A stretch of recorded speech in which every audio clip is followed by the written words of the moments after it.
Testing, testing, 1, 2, 3, testing, 1, 2, 3, testing.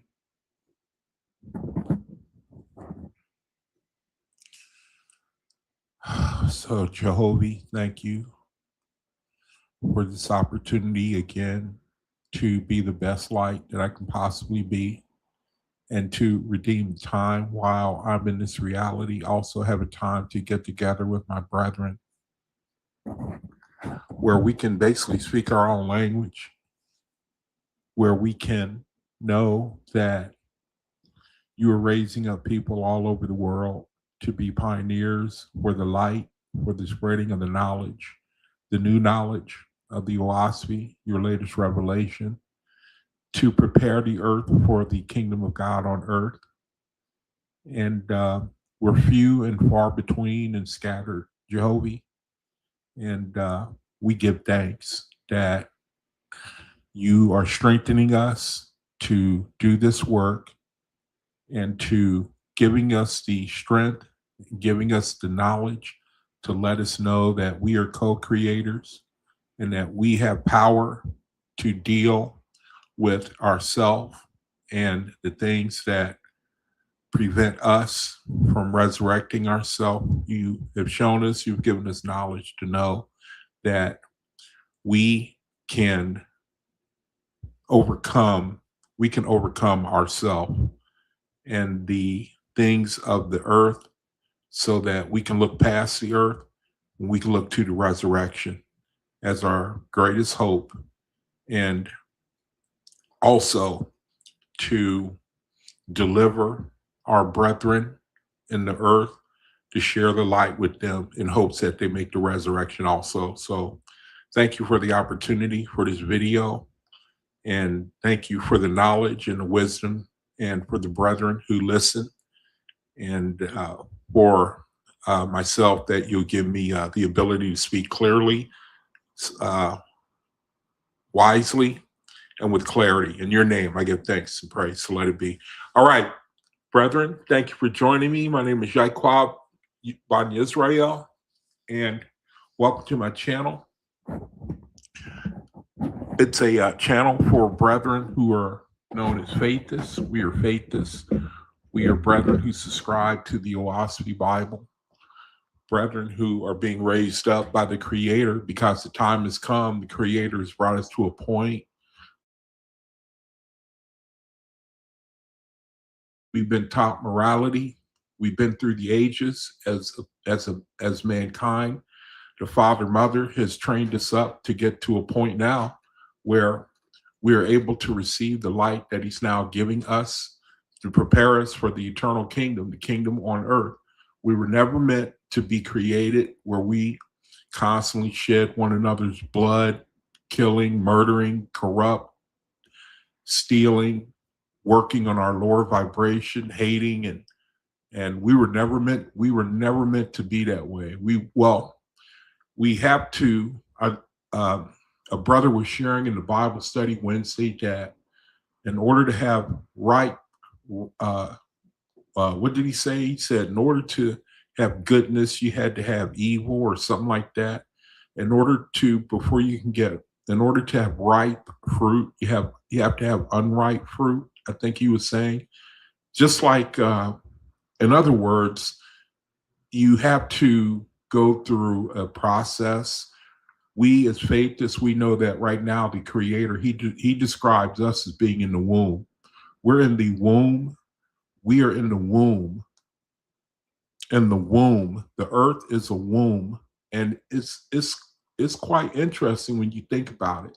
We didn't have a choice to be born, but we got a choice as to how we will be born again into the spirit realm. Right now, we're in the womb. It's just like you take an egg, you got the yolk in the egg, and then the shell is broken, and then that's equal to like being born again, if you know what I mean.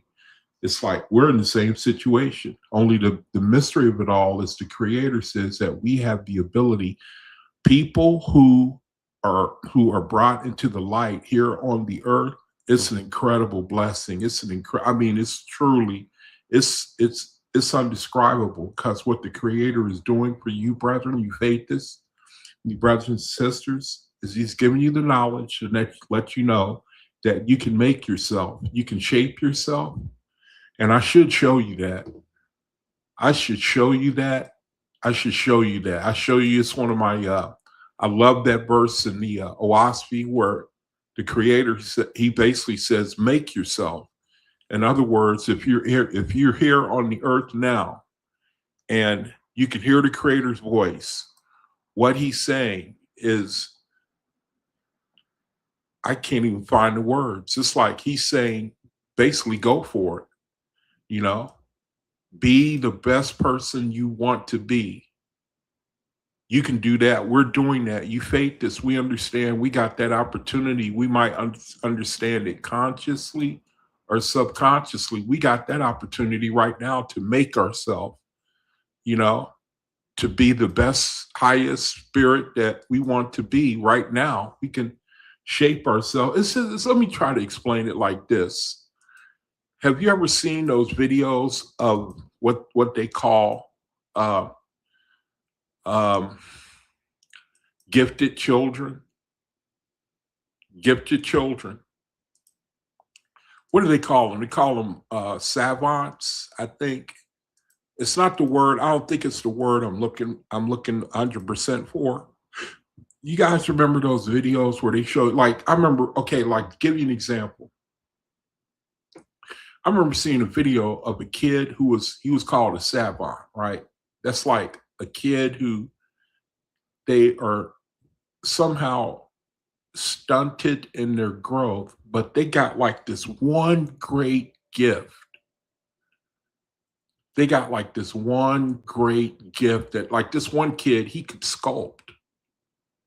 He could sculpt. And then they had this other kid, all he had to do was hear the piano one time. You could play any note in the world, and all that kid had to do was hear that piano one time, and that kid could replay it back.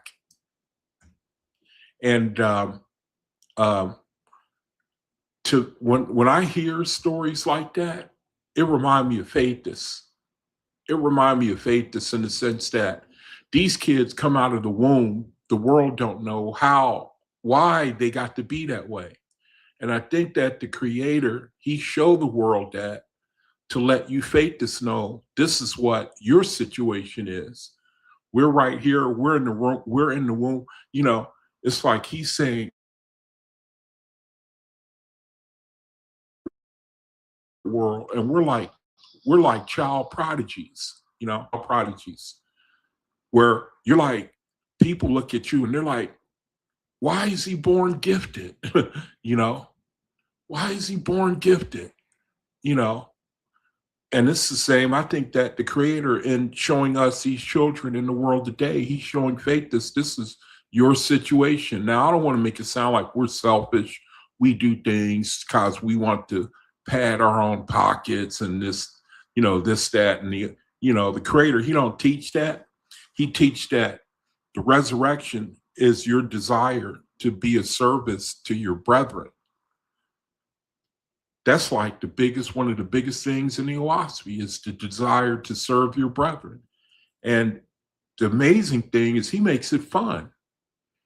He makes it fun, you know, to want to do something where, like, you know, where you I don't know, I can't describe it. You get a big kick out of doing something that will bless your brother. You know what I mean? Anyway, I was looking for this verse where we have that opportunity, where you brethren are in the same boat. We're in the, let me see if I can find it. I'm gonna get back to the announcements. I'm just kind of, my screen, it may be freezing too. I think around this time of the day, I have trouble with my with my screen, my computer. I think people are getting off work and everybody's getting online, and uh, so bear with me. Um, Now I'm trying to change the screen, but it won't let me. So it's probably I don't even know if I'm broadcasting again. It's one of them. I got to do something to fix this situation. Now, I wanted to show you, brethren, that verse where, let's see if I can find it, where he tells us to do the same thing that we see in the world, where the world look at them as child prodigies, and they wonder, how did that happen? Where did that come from? And I think the Creator is showing us, and again, not for selfish reasons, but it's just, I don't know how to say it. It's the amazing gift of being a faithist. And you need knowledge in order to strengthen that gift that the Creator's done given you. You know, I got a lot to say today. Let me try to. Here's the verse right here where the Creator, he says in the OAHSPE. I have to start up here, I think. Um, Let me see. Where do I start? Um, where can I start? Um, let's try right here. You can judge whether they are in dark. No. Let's see. What's a good place to start? Dude, let me see. Do I have to go up further? But what value under the sun is such? Do I have to go even further? I'm going to end up going up to the beginning of the chapter. All right, let's try up here. This is not the point I want to make is a couple of verses down. Let's try it right here. See to it that you do not become inveigled by druges, for druges are low-level spirits. They're spirits who did not make the resurrection when they leave. When they go into the afterlife. They stay in the unbelieving, unenlightened state. If I'm not mistaken, druges. They're called druges. It says, see to it that you do not become inveigled, tricked, or duped, or deceived by druges. For spirits can assume any name and form, but weigh their words, whether they are wise according to the Hermodian law. If they do not teach the higher heavens, but profess a long life in the lower heavens, consider them by their words to flatter you. They will profess to remember you in another life and to please you, and you were a king, and you've had many successions of lives on the earth. So it's right now the Creator is warning us about something that takes place in the afterlife. What happens? How people get duped. They get tricked. Spirits, they come and they tell them this and that in order to win them over, to make them, to take them captive. It says, but of what value under the sun is such philosophy?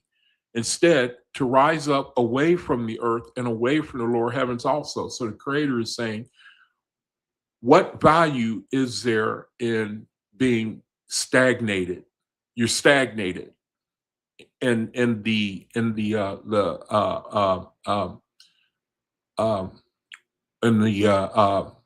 afterlife, let's say, in the spirit world. It was for bestowing this word upon men that I was sent to the world. It is to teach you to know the Father's upper heavens and the way to reach them, that his words were given to men, so that we might know how to resurrect. It says, as it was in ancient times, so will it be again before another generation passes away. Druges will teach that spirits of the dead go into trees and flowers and inhabit them, and into swine, cattle, and birds, and into women, and are born over again in mortal form. Do not argue with them. Do not let their philosophy trouble you. You can judge whether they are in darkness or in light by the glory and beauty of the heavens where they live. How do you like that?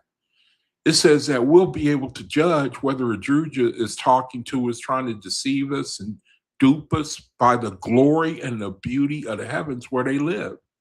So correct me if I'm wrong, but it seemed like the Creator is saying there's a difference in a faithist heaven and a Drujan heaven. I could be wrong, but it seems like that's what this is saying. It says, if their words are of the earth, they belong to the earth. If they are servants to false gods or false lords, they will preach him whom they serve. But these matters are nothing to you, talking to the faithless, for you shall serve the all highest, the creator. And this no man can err. It says, and now here's the part I wanted to get to. It says, and in regard to the heaven you wish to ascend to after death, magnify it with all your ingenuity to the higher perfection. Now, I naturally spend a lot of my time, especially at night, right around 11, 12, 1, 2, 3, 4, 5, 6 in the morning. I must admit, this is all I do. I spend all my nighttime, early morning hours doing this. The creator, he says to do it. He says, and in regard to the heaven you wish to ascend to after death, he given us permission to do this. He said, magnify it with all your ingenuity, all your highest perfection. Try to magnify it.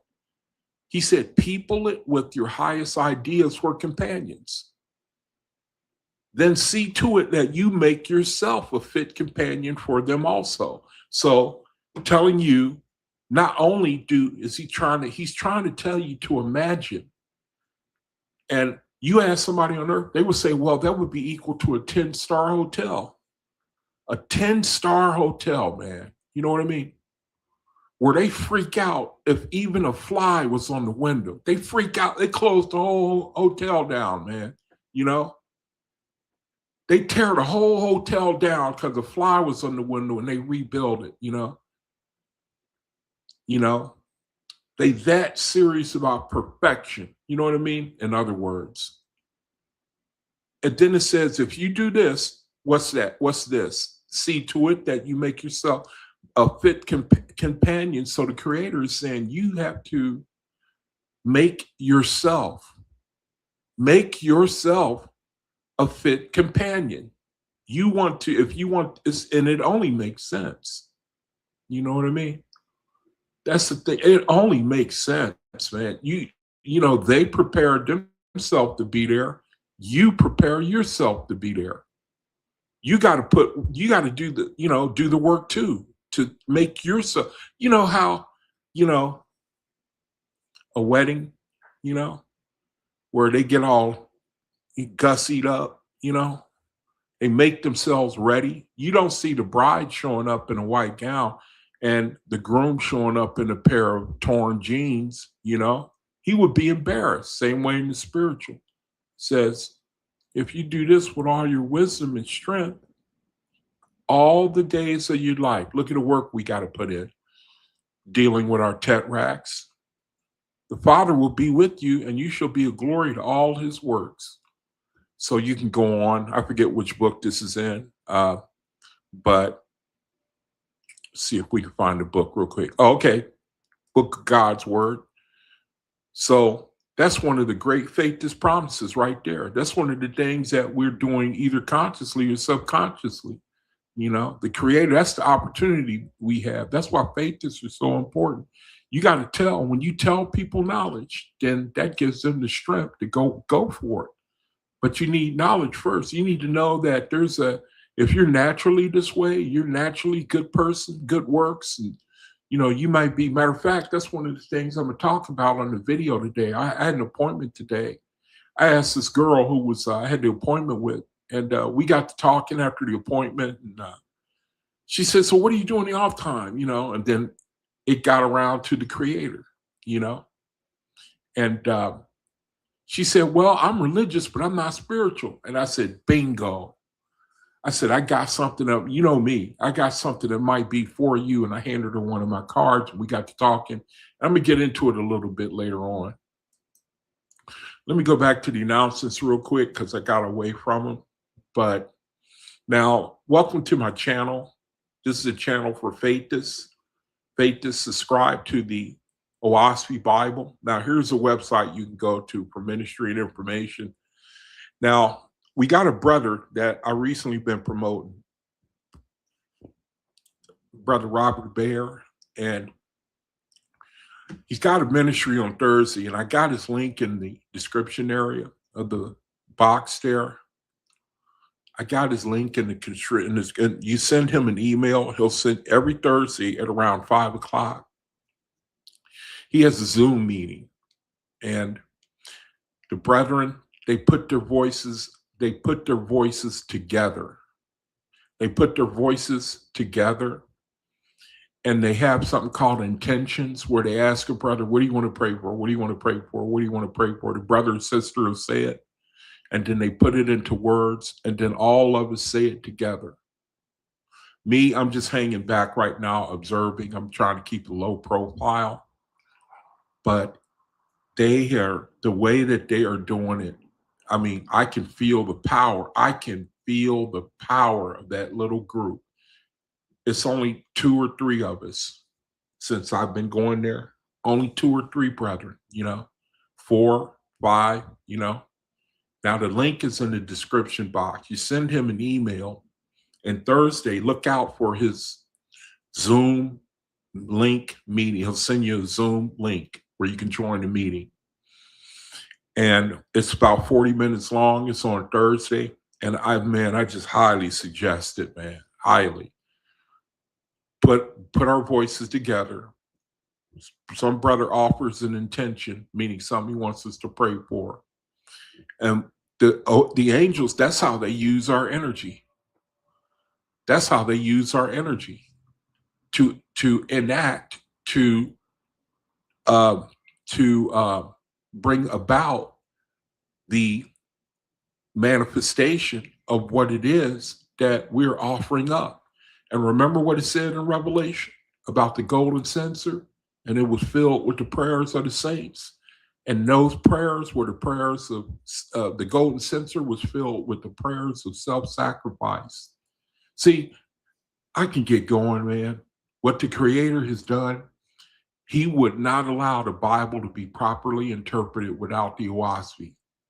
He would not let it be interpreted. He gave the world the Bible, and he withheld the critical information until our day, until it came time for the 2 witnesses. Well, the faith is to rise up. See, we risen up now.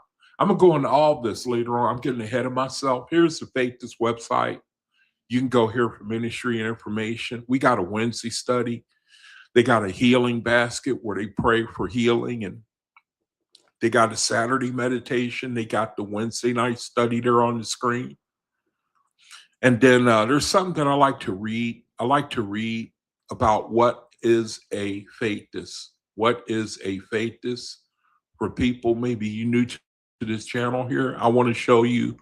They codified it here. They got a little faithist statement here. And really, this is the constitution for the coming kingdom. Men are going to be faithists. Men are going to turn to be a faithist in the world.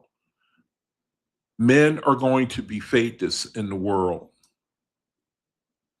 They are going, whether they will on the red star, which is the earth, or whether you have to go into the spirit, men are going to make the resurrection.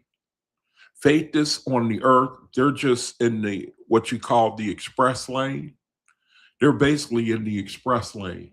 These are brethren who are not stopping for any toll booths on the expressway to making the resurrection. Now, that ain't something the world valued. The world ain't got no concern for, what we talking about. It's a bunch of hooey. I understand that, but you just have to be, from what I could see, the gift of faithism is the most incredible thing. It is by far the most incredible gift known to man. It is the most incredible thing known to man, if you ask me. The Creator has given us the universe, basically. He just given it to us. And now we want to share it. And don't nobody want any part of it. We can't get nowhere with nobody if it ain't already, and it's not, all it's saying is that, we don't have to look down on anybody. I'm getting ready to, when I get into the readings and the studies, I'm going to the two types of men on the earth. You know, there are men who they don't have to believe like we do, and they're just as blessed as we are. That's called the righteous unbeliever. There are righteous unbelievers in the earth. They're good people. They don't have to be religious. You know, well, we're not religious, you know, but meaning they don't subscribe to any God or anything like that. But the creator, he says that they have just as much as a purpose as the faithists do. Faithists are really in a hell of a position though, because they are a righteous unbeliever. He's not in the way of making the resurrection at the moment. You don't have to look down on him. He's just, you know, but he's in a hell of a good position. The creator says the righteous unbeliever is in a better position than a religious believer. Someone who prays to an intermediary, someone who's religious. I'll get into all that. I'm getting way ahead of myself. I'm gonna try to speed up a little bit because I got a lot to say. Anyway, here's like the Faithist Constitution, if you will, on the website, the OAHSPE website, the Universal Faithist of Cosmin, right there. You can go there for ministry and information and for times when we meet, get together. And so here's like our statement of what, for anybody who doesn't know, it says, we have faith in the all person,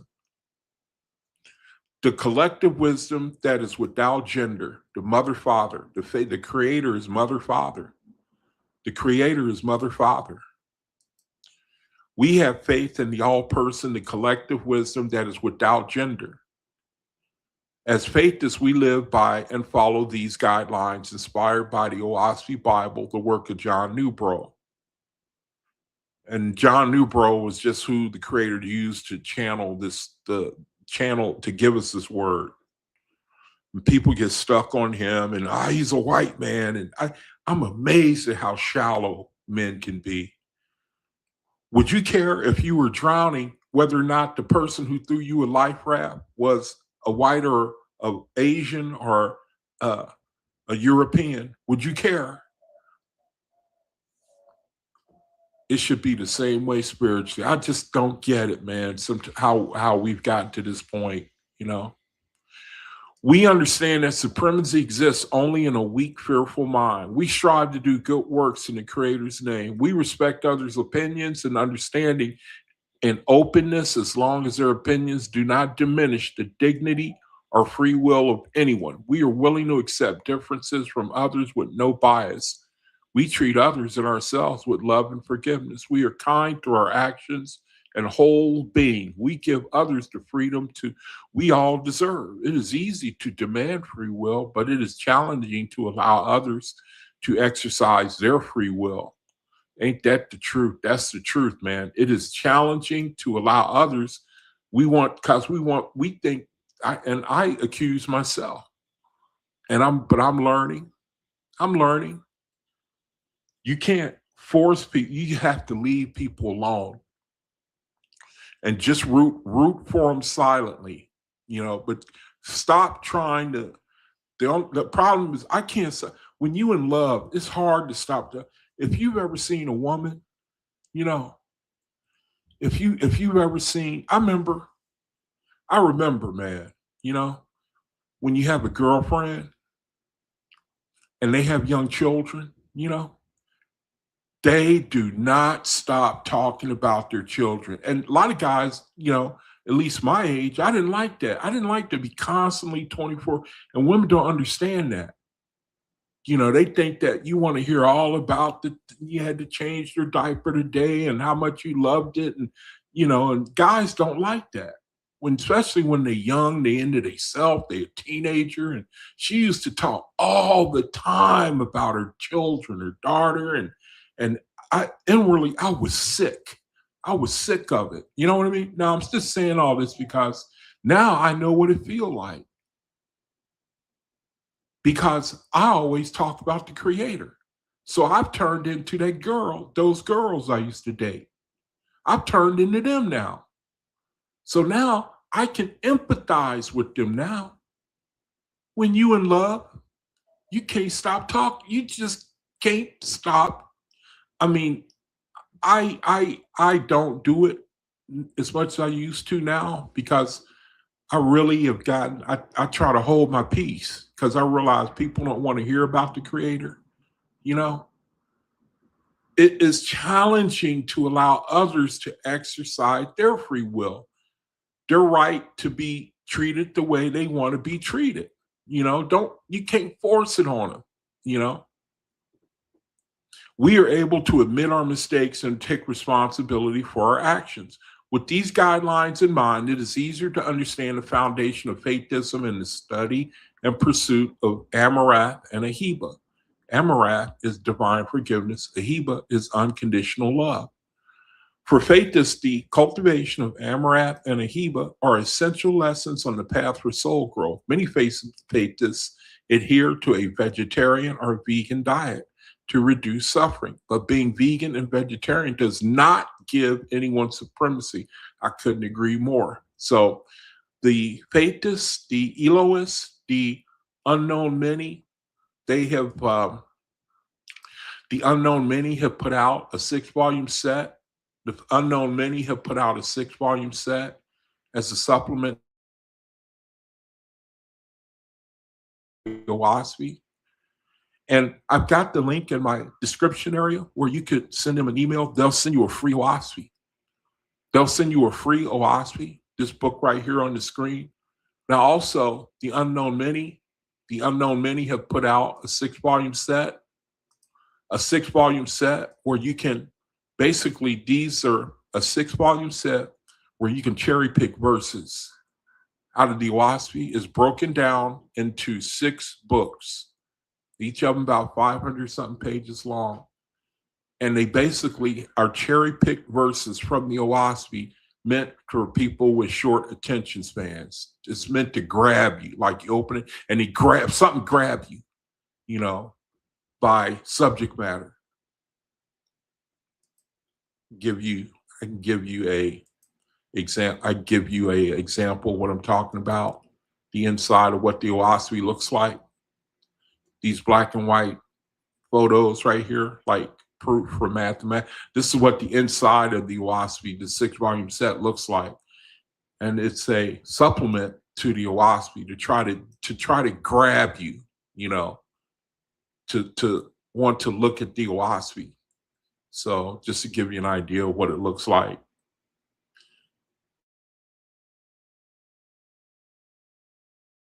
And then you can just get in contact with, then you can just contact me and I'll send it to you for free if you're sincere and you want, this is what it looks like.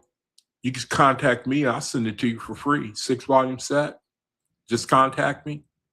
And also, I want to make it known also, I used to have a food ministry. That never really went away, man. If there's a brother or sister in faith community and you struggling with one need or another, you really should contact me, man. You can use my platform to cry out, for faith assistance. And I'll just tell you right now, I'm not afraid to jump in. A brother or sister contact me and they got a need. I ain't afraid at all, man. You can certainly contact me. And if I can help in any type of way, no matter what the situation is. Now it looks like it won't let me scroll anymore. Something's wrong with the internet right now. So anyway, that's what the inside of the 6-volume set looks like. The supplemental, the 6-volume set. Contact me. I send it to you for free. Okay, so now the name of the video tonight is the OAHSPE is the only hope for mankind. The OAHSPE is the only hope for mankind. Now, what I want to do is I wanted to read some studies, that I did, share it with y'all, some studies that I did that I hope bless your soul. And today, like I said, I had an appointment. I had an appointment today, and I was talking with the lady, And I hope y'all really like this study. I think you're going to really. Now, I think what I'm going to do is I'm going to go to this study first. I'm going to do this study first. So me and her got to talking, and she eventually said, I'm spiritual, but I'm not religious. Now, I've heard a lot of people say that. I've heard a lot of people say that. They say, I'm spiritual, but I'm not religious. And I said, lady, I said, sister, I said, that's the perfect answer. That is the perfect answer. That's the perfect answer. When someone tells me that, that's the perfect answer, man. A lot of people are spiritual, but they are not religious. And so I came home and I wanted to do a little study on that, and I wanted to share it with y'all. Because a lot of people say that. And the OAHSPE, the creator, he categorizes everybody. Everybody is categorized according to the creator. Everybody falls in a category in our on the earth. Everybody falls into a category. There's a category for every single vibration that people.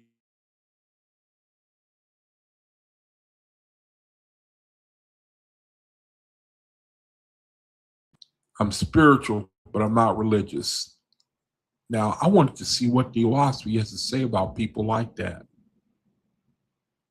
And this is what I came up with. And it says, in the OAHSPE, the status of people who are spiritual but not religious, meaning those who live upright lives but do not have a formal concept of the Creator, Jehovah, is addressed with a mixture of compassion and practical spiritual physics.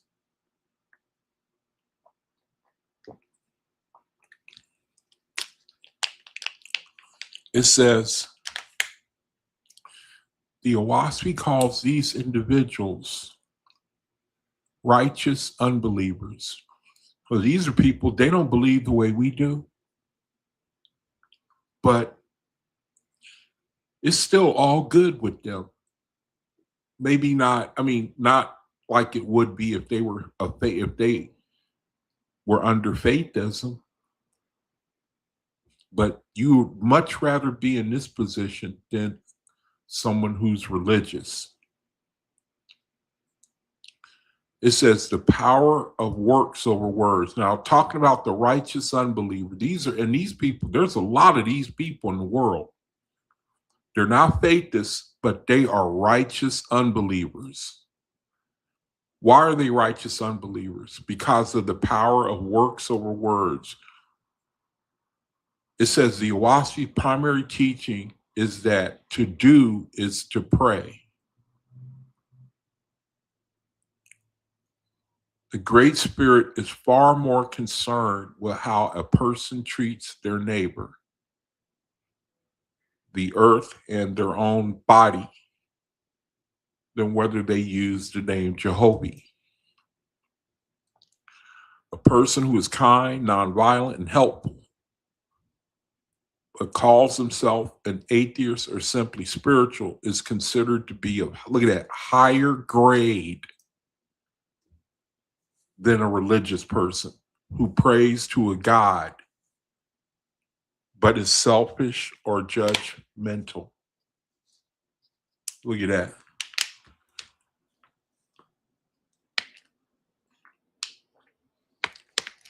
That should change the way you think about a lot of people, man. A lot of people, just because they're not as spiritual as you are, or they're not as knowledgeable as you are, but they're good people.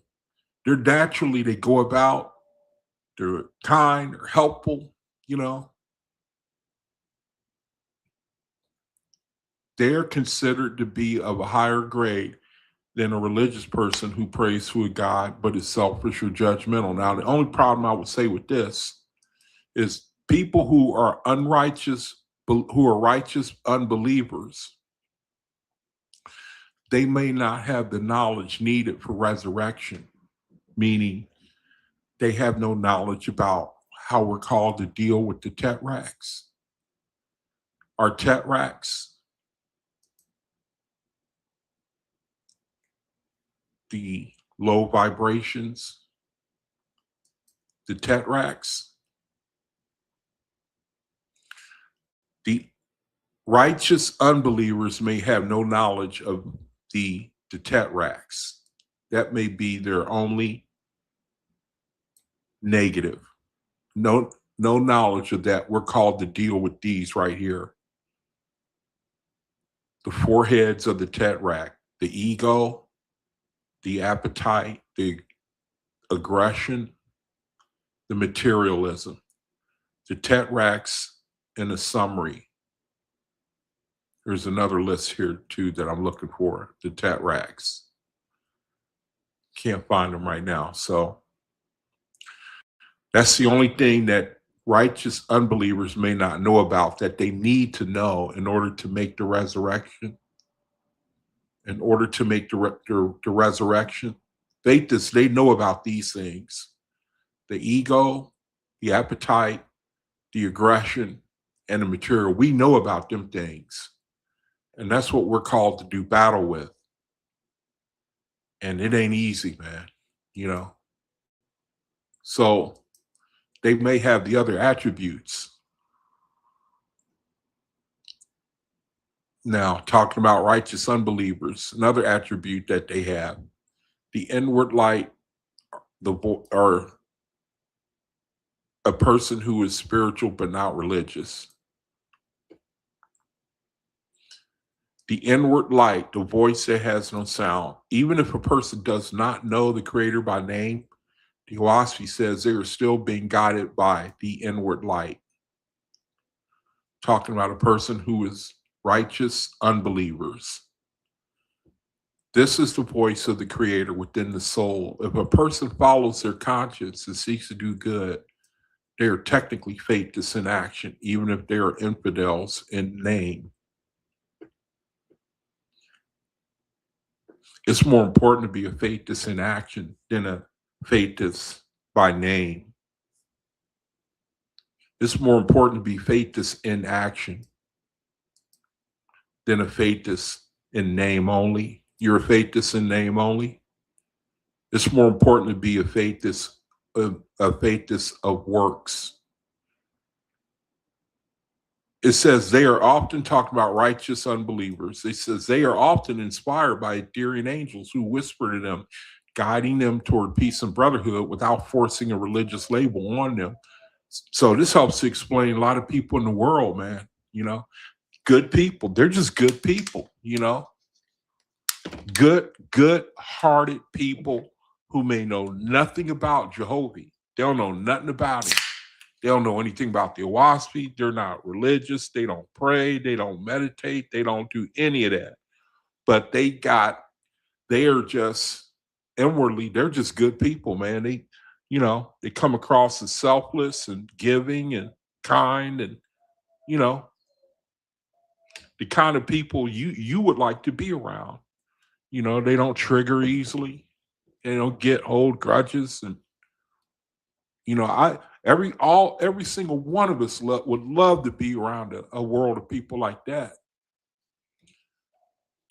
Okay, but there is a stumbling block for people who are righteous, who are spiritual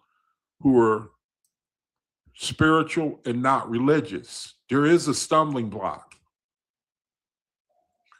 for people, the unrighteous, for righteous unbelievers. There is a stumbling block in the afterlife. It says, while their good deeds ensure they do not fall into the darkness or hells, the OAHSPE notes a specific challenge for the spiritual but not religious when they die. So there is something that they need to, that's something that is a concern for them something that is it's a stumbling block for people who are righteous, but they're unbelievers. It calls it the Atmospherian waiting room. It says because they do not recognize a higher unified power, the all person, they often arrive in the spirit world feeling confused. Look at this. So people, righteous unbelievers, anyone, everyone, they see the beauty in spirits, the beauty of the spiritual, of the heavens. There's beauty and glory there. And they see it. They see beauty and spirits. You know, I think that's true for everybody. You hear people talk about when they cross over and some of them come back, they talk about they wish they could stay there. You know, I believe that.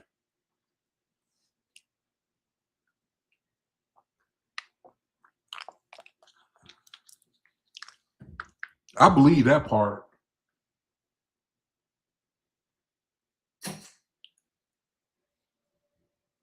They see beauty in spirits. The righteous unbelievers, they see beauty in spirit, but because they have no anchor in the concept of the great spirit, they can become wanderers. They might spend a long time exploring the lower heavens, atmosphere, as tourists, not realizing they are meant to rise higher into the ethereal realms.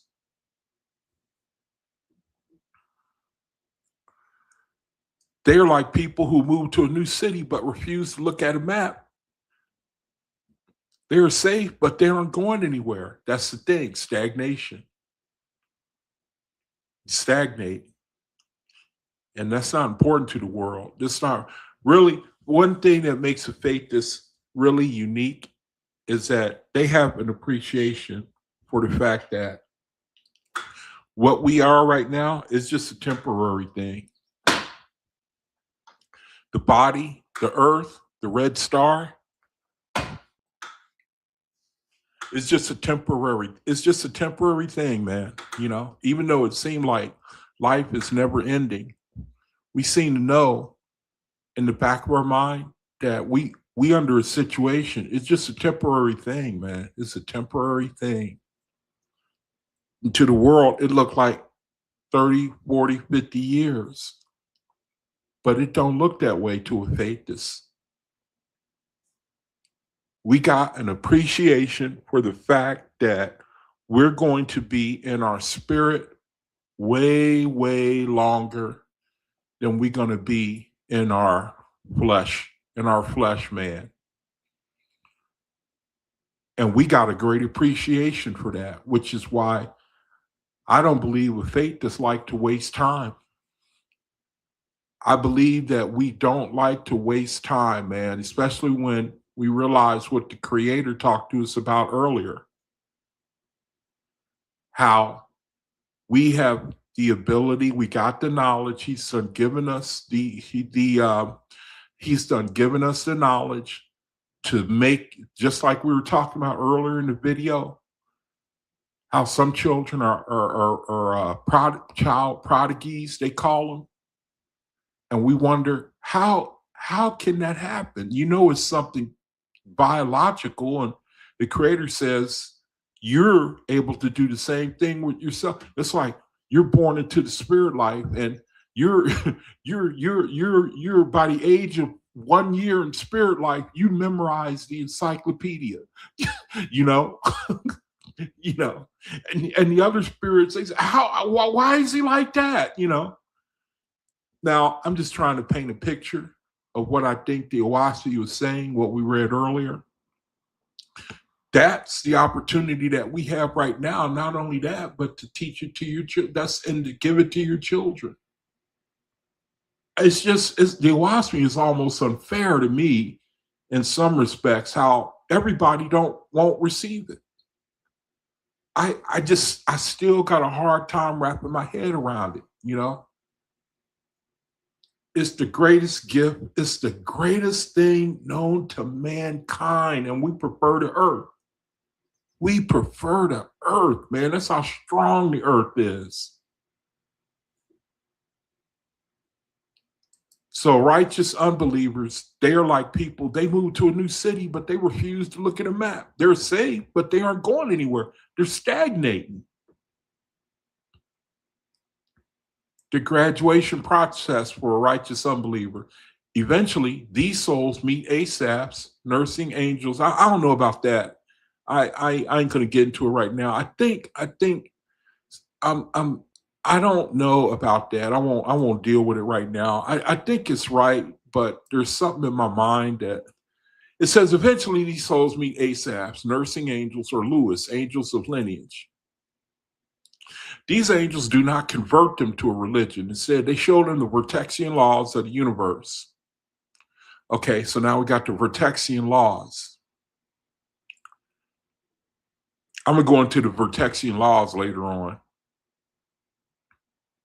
They show that the soul that all the goodness, they show the unrighteous, they show the righteous unbeliever that the soul, they show the soul, they show that soul that all the goodness they felt on earth was actually a part of a massive, living, intelligent whole. Once the soul recognizes this oneness, they finally know the creator. They are then able to graduate to higher realms. Now, whenever I do these studies, I like to ask for it in baby terms. I like to ask for them to re-summarize it in baby terms and like give it. Now, you have to be careful because you could lose something in the watering down. It's not watering down the truth, but it's trying to, I don't want to say dumb it down, it's trying to make it elementary. So I like to do that at the end of these studies. I like to ask for like simple, make it like real simple terms. Now we looked at righteous unbelievers, okay, did a little study on them.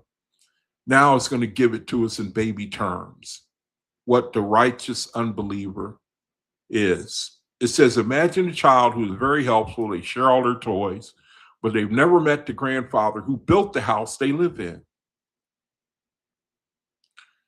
Well, you got the good kid, which is the good kid. The grandfather, pictured as the creator, he isn't mad. He loves that child. He loves that child, the good kid, is being kind. That is the most important part. Okay, the mystery. Why is he a righteous, but he's an unbeliever? That's the mystery. It says, when the child grows up and goes into the hallway, which is the spirit world, they might be a little lost because they don't know who owns the house or where the kitchen is. Okay, this could also be like the enlightenment, the introduction. A kind older brother, pictured as an angel, eventually takes them by the hand and says, hey, look at this beautiful house. Someone built this because they love you. Now the graduation, the welcome home. It says, as soon as the child says, wow, thank you, whoever built this, they're finally home. Okay. Enlightened means coming home. When you're enlightened, the creator, you're enlightened. When you are able to, what's a good word for recognize the creator? The OAHSPE lesson. You don't need a name to be good, but knowing the owner of the house, the creator, helps you find the stairs to the higher floors much faster. Okay. So that's the study on those who are spiritual. They're righteous, but they're unbelievers. And the study is saying that they are righteous, but they're unbelievers. They're a lot better off than religious people. They're a lot better off than them, but they need to still know the creator so they can make the graduation process.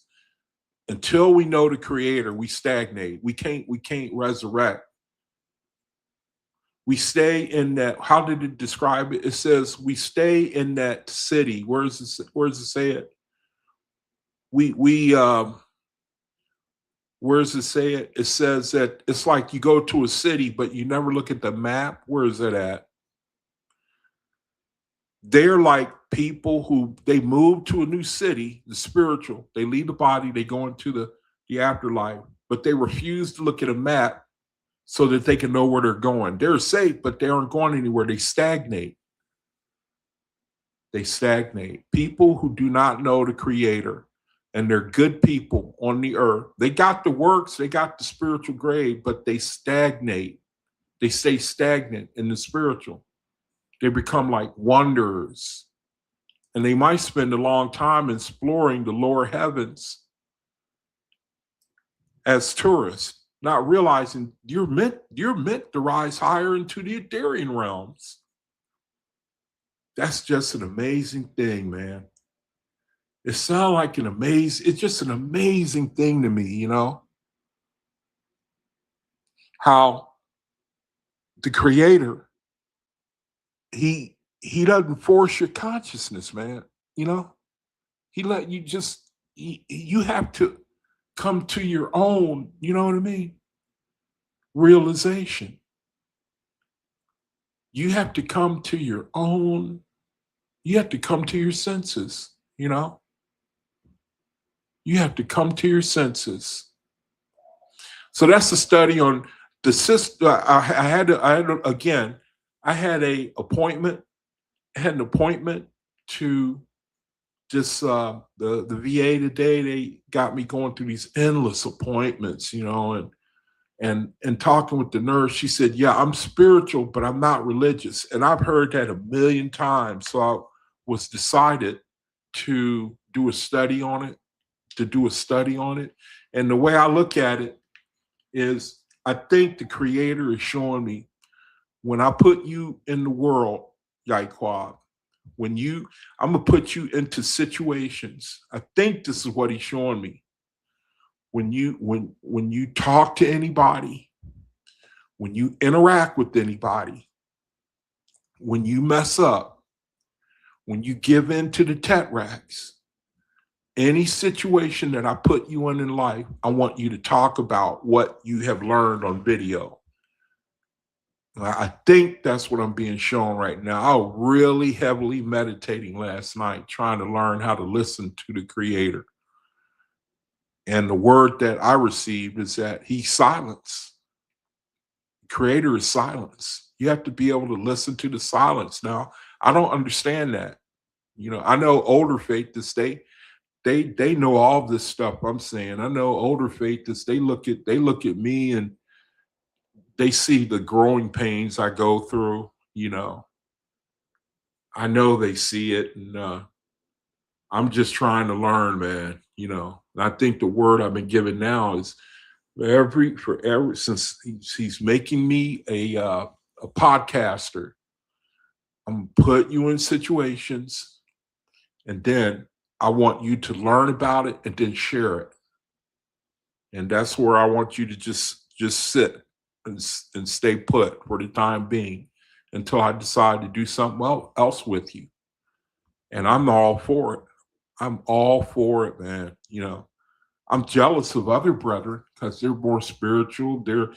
They got better fruits than I got, and I'm very jealous of them. I want to hand them my my spirituality, and I want to take theirs.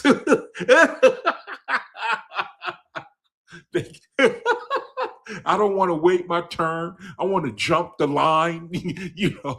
I want to exhibit the power they have over their racks that they're showing me.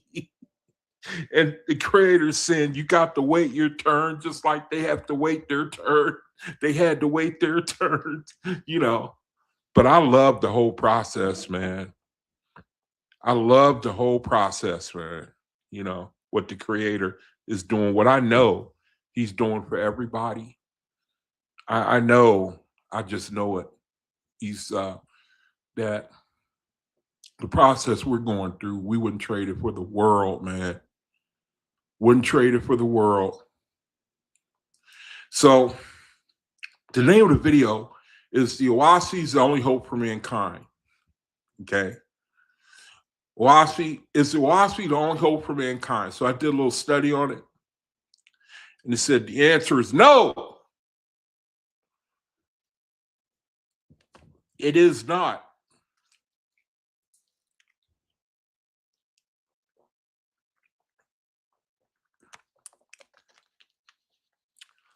But it also said the answer is yes.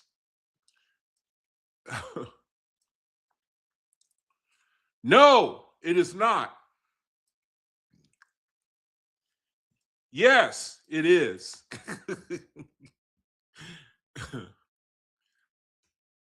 Is the OAHSPE the only hope for mankind? No. Yes. It says in the OAHSPE, the answer is a nuanced no. It says regarding the book itself, it's no. Regarding the book itself, no. To say that the book itself is the answer, is the only hope for mankind, no. Regarding the book itself, no, no, no, no. But a firm yes regarding the principles it contains. The principles it contains, yes. The OAHSPE is the only hope for mankind regarding the principles it contains. Yes.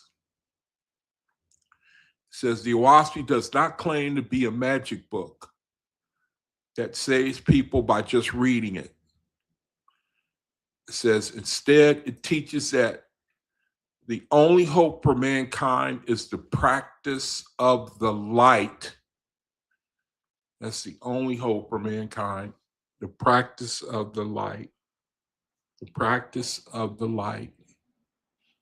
Man, may the Creator please help us to save ourselves. Here's how the OAHSPE frames the hope for mankind. The book is a map. It's not a destination. The OAHSPE describes itself as a new Bible for the cosmic era. It is a guidebook to help people understand the Vortexian laws and the history of the false gods. I'm going to talk a little bit about the Vortexian laws a little later on in the video, the Vortexian laws.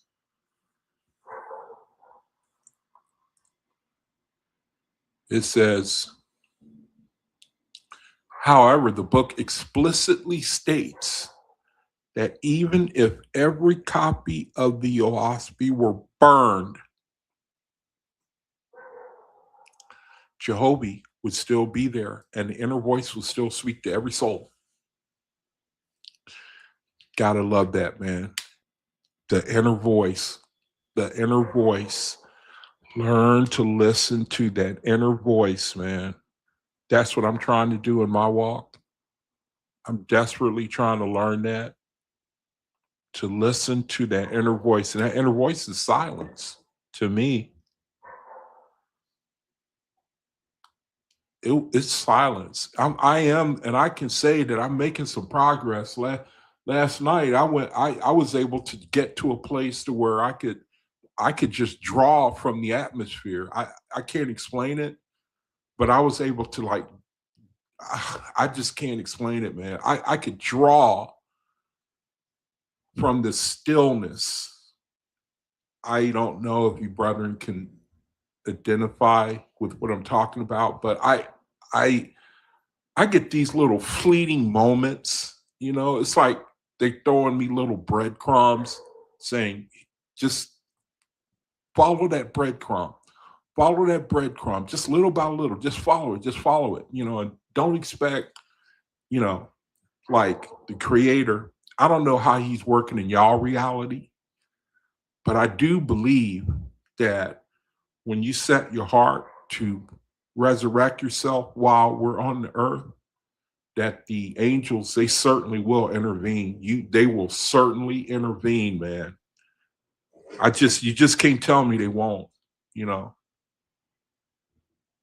I just can't explain. I was just sitting there. I was just really trying to listen to the silence. And I just started drawing from the atmosphere. I can't explain it. It might sound kooky, but the true hope, universal brotherhood. According to the text, the only hope for saving the earth from the rot of institutions and the war machines of the Amalekites. Y'all remember the Amalekites? If I may digress for a second, do y'all remember the Amalekites? Y'all know who the Amalekites are, right? In the Bible. Do you know also, if I may digress for a second, do you know that the 7 enemies of Israel, here, let me show you. Do y'all remember the 7 enemies of Israel? Do you know they're categorized? Do you know some brother, some OAHSPE brother? Do you know he categorized them? Who are the 7 historical enemies of the nation of Israel in the Bible? Some OAHSPE brother. Do you know he categorized the historical enemies of Israel? It should be on the screen here. Do y'all remember these people? When you read the Bible, the Hittites, the Girgashites, the Amorites, the Canaanites, the Perizzites, the Hivites, and Jebusites. Do y'all know that these people stand for something relative to the faithists? They stand for something relative to the faithists. They represent a form of the different vibrations of, it's like the tetracts, kind of like the Hittites, the Girgashites. The brother did a study on it. I plan to do it at some time in the future. We got an OAHSPE brother that did the study on it. On the 7 enemies of Israel. See, that's the creator. He gave the world, he let men give the world the Bible. They didn't know that the creator was going to circumvent the Bible. He was going to withhold knowledge until the 7th era, until Cosmic era. They didn't know that. The compilers of the Bible, the Ezra Bible. So let's get back. The Amalekites. The Amalekites.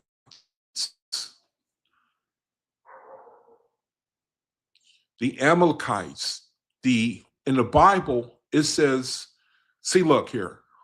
Let's look at it for a second. I got to think for a second. Hold on. Let me see.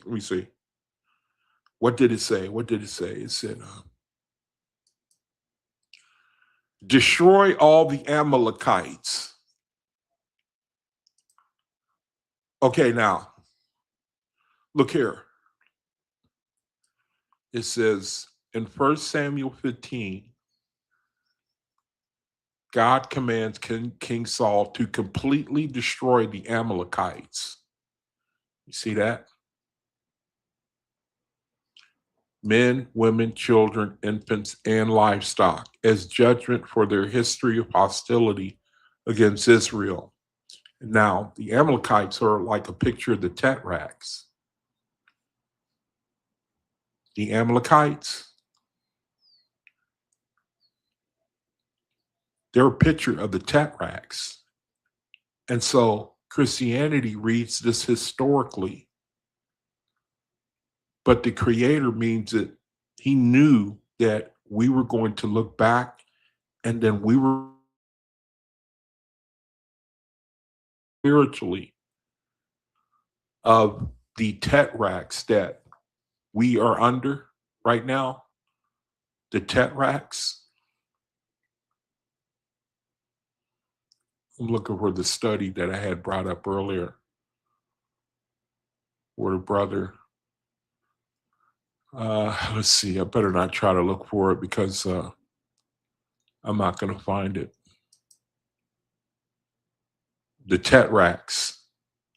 As faithists, we know that our mission is to try to kill them off. The self, greed, lust, anger, war, deceit, sloth, envy, accusation, the tetracts. And so in the Bible, and the world will look at it and say, how could God tell Israel to kill women and children? But we know that it's not a literal implication. It's supposed to be spiritual application of this. There's a spiritual application. The Amalekites stand for the tetracts. The Amalekites, they stand for the tetracts. I will find that study that the brother did on the 7 historical enemies of Israel and share it with you, brethren. It's really good. It's very impactful, man. The Creator gave that man, he anointed his wisdom. And I will certainly be sharing that. So anyway, I'm getting away from the study that we're doing. So let me get back to what we were, the study that we're doing on is the OAHSPE, the only hope for mankind. And then it mentions the Amalekites, and the Amalekites are a metaphor for the tetracts. It says, according to the text, the only hope for saving the earth from the rot of institutions, meaning like governments, meaning like, well, that kind of covers everything that we live under, institutions, organizations. According to the text, the only hope for saving the earth from the rot of institutions, because they're corrupt, because they oppress people. I was looking at a video, not to digress too much, about United Arab Emirates, a Gulf Coast country, and how it's just a crying shame, man. It's a really crying shame how they dupe people, migrants from India, Malaysia, Philippines, and other Asian countries to come and work for the different Gulf Coast countries. United Arab Emirates is one of the worst. They get the migrants there. The first thing they do is they take their passports. They pay them a starvation wage, and they make them work in that hot sun, man. You know, we're talking about billionaires. United Arab Emirates, oil empire, and they pay them people pennies and force them to build up their kingdom. And if they make it difficult, almost impossible to be able to leave over in the Gulf Coast countries. And if you ask me, I think that's why the Creator is now bombing them, because a monarchy will do that. Creator help us, man, if we come under a monarchy, as their only concern is going to be their welfare and not yours. Not yours, man. A monarchy, men have shown that. As time goes on, they get more and more desperate to hold on to power. And that's what we're witnessing in the world today. We are actually witnessing the Creator tearing down rotten institutions. The rot of institutions where the oppressed cry out. Remember the OAHSPE. Labor cries out and capitalism deals it a cruel blow. You see, you know what I'm saying? That's why it's got to end. According to the text, the only hope for saving the earth from the rot of institutions and the war machines of the Amalekites is for mortals to stop worshiping names. Move away from false gods, idols, persons, and specific religious names. Return to the ever-present Creator. Live the law of Jehovah. This means practicing non-resistance, sharing all things in common, loving all people as brethren. Now, here's another part that I wanted to emphasize: the two great men, faithists and unbelievers. We talked about this a little earlier. As we saw in the first book of God, mankind is lifted by two groups.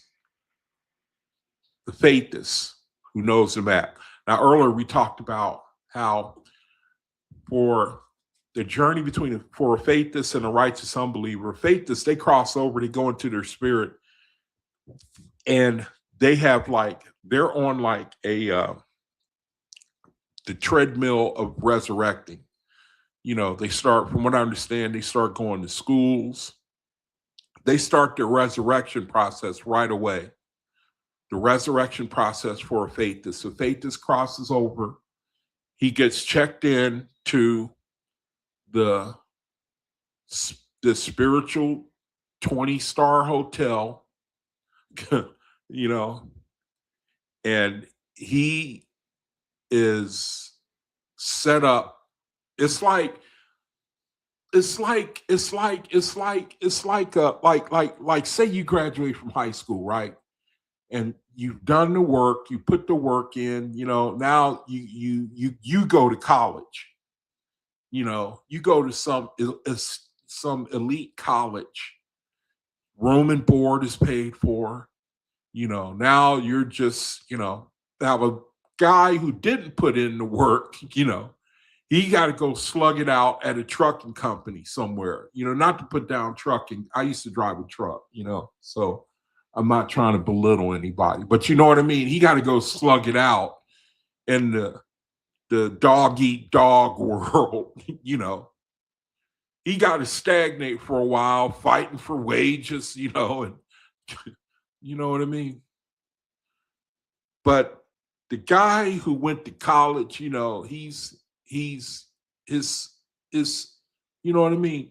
His situation is set. You know, he's on the fast track to, you know what I mean, making his dreams come true. And that's spiritually the situation today. The faithists, they graduate, they get checked into the ASAP come, the Ashar hand them over to the ASAP. ASAP drive them to their hotel. And from what I understand, we do reunionize with family. We see our family again, which that's a real blessing to know that. We're going to see our family again. There is some sort of reuniting. I don't know how it works specifically. I think I read something where the Creator says that a faithist won't be able to be, somehow there's still some separation or something.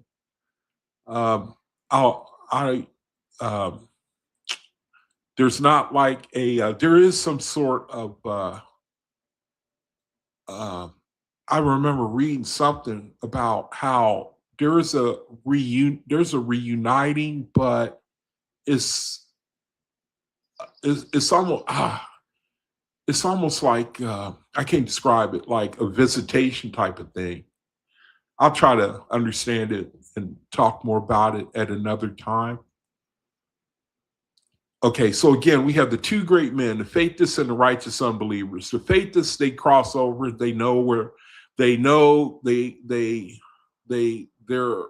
they're in a familiar city. I I think it's safe to say they are guided by the Ashars hand them over to the ASAPs, and the ASAPs are, they kind of strike me as the your guides, um, your overseers. And then you got the righteous unbeliever. He does not work without the map. Who does the work without the map? Because both are helping lift the world. The OAHSPE admits that the light of truth is working through many people who have never even heard of the book. The righteous unbeliever is described as he is in an unfamiliar city, but he's in a better situation than a religious person. The righteous unbeliever, we read earlier that the righteous unbeliever is kind of in an unfamiliar city, since while they are on the earth, they do not subscribe to any God or Lord or the Creator, because they have not gotten to that point yet. But they go about helping the world to relieve it of his sufferings. They do a righteous work. They're just good people. They produce that sort of thing. It says the OAHSPE admits that the light of truth is working through many people who have never even heard of the OAHSPE, the light of truth. It still works through a lot of people. They never have to, they don't need, they haven't heard about the OAHSPE. The automatic hope of the cycles. The OAHSPE teaches that evolution is a vortex. Just as the sun must rise after the night, the cosmic era, the era of light must come. Humanity's hope is built into the very physics of the universe. The Ethereal hosts are already here, and they are casting out the darkness, regardless of whether humans believe it or not.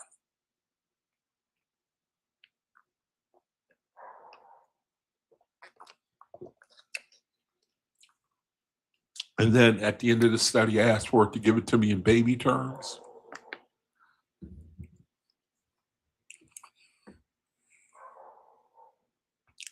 The instruction manual.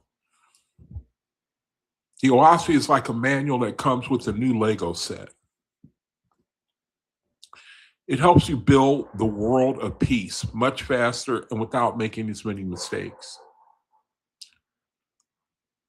The master builder. Even if you don't have the manual, you can still build something beautiful if you follow your heart and use the blocks of kindness. The sunshine. The Great Spirit is like the sun. Even if you close your eyes and say, I don't believe in the sun is still going to keep you warm and help the flowers grow. The OAHSPE conclusion. The OAHSPE is a great gift because it saves us from the torment of false gods. Ain't that the truth, man? And tells us the secret to rising into the stars.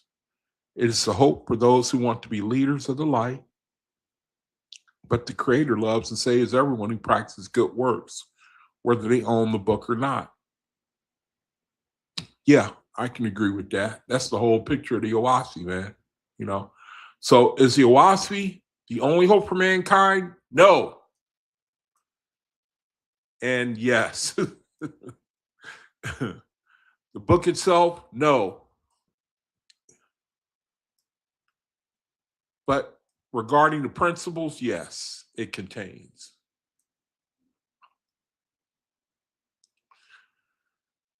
So now let me move on to another study of you could kind of categorize this why faithists are so important, because what happens when you withhold light? When you withhold light. And faithists are the light bearers, of the present reality. Faithists. In OAHSPE theology, the power of the two witnesses to withhold rain is not a magical manipulation of the weather, but a description of vortexian law. and the relationship between human behavior and spiritual inspiration. Now, this is more or less, this study you could kind of say is a look at the importance of faiths and the the awesome responsibility that they carry, that a faithist carries. It says, according to the OAHSPE, rain often symbolizes the descent of light and inspiration from the higher heavens, etheria, to the earth. Now, what happens to the blockage of that spiritual conduit? The two witnesses representing direct inspiration and good works act as lightning rods for Jehovah's light. Now, we looked at this the other day. When you read the Revelation, the Christianity sense, Christianity says the two witnesses are Moses and Elijah. Y'all remember that? That the two witnesses are Moses and Elijah. The OAHSPE says the two witnesses are direct inspiration, which is spirit, and good works, which is the body. Good works, because we express divine inspiration. We express spirit through our body. Divine inspiration and good works act as lightning rods for Jehovah's light. When these two witnesses are ignored or killed by the selfishness of mankind, the spiritual vortex of earth becomes dense and dark.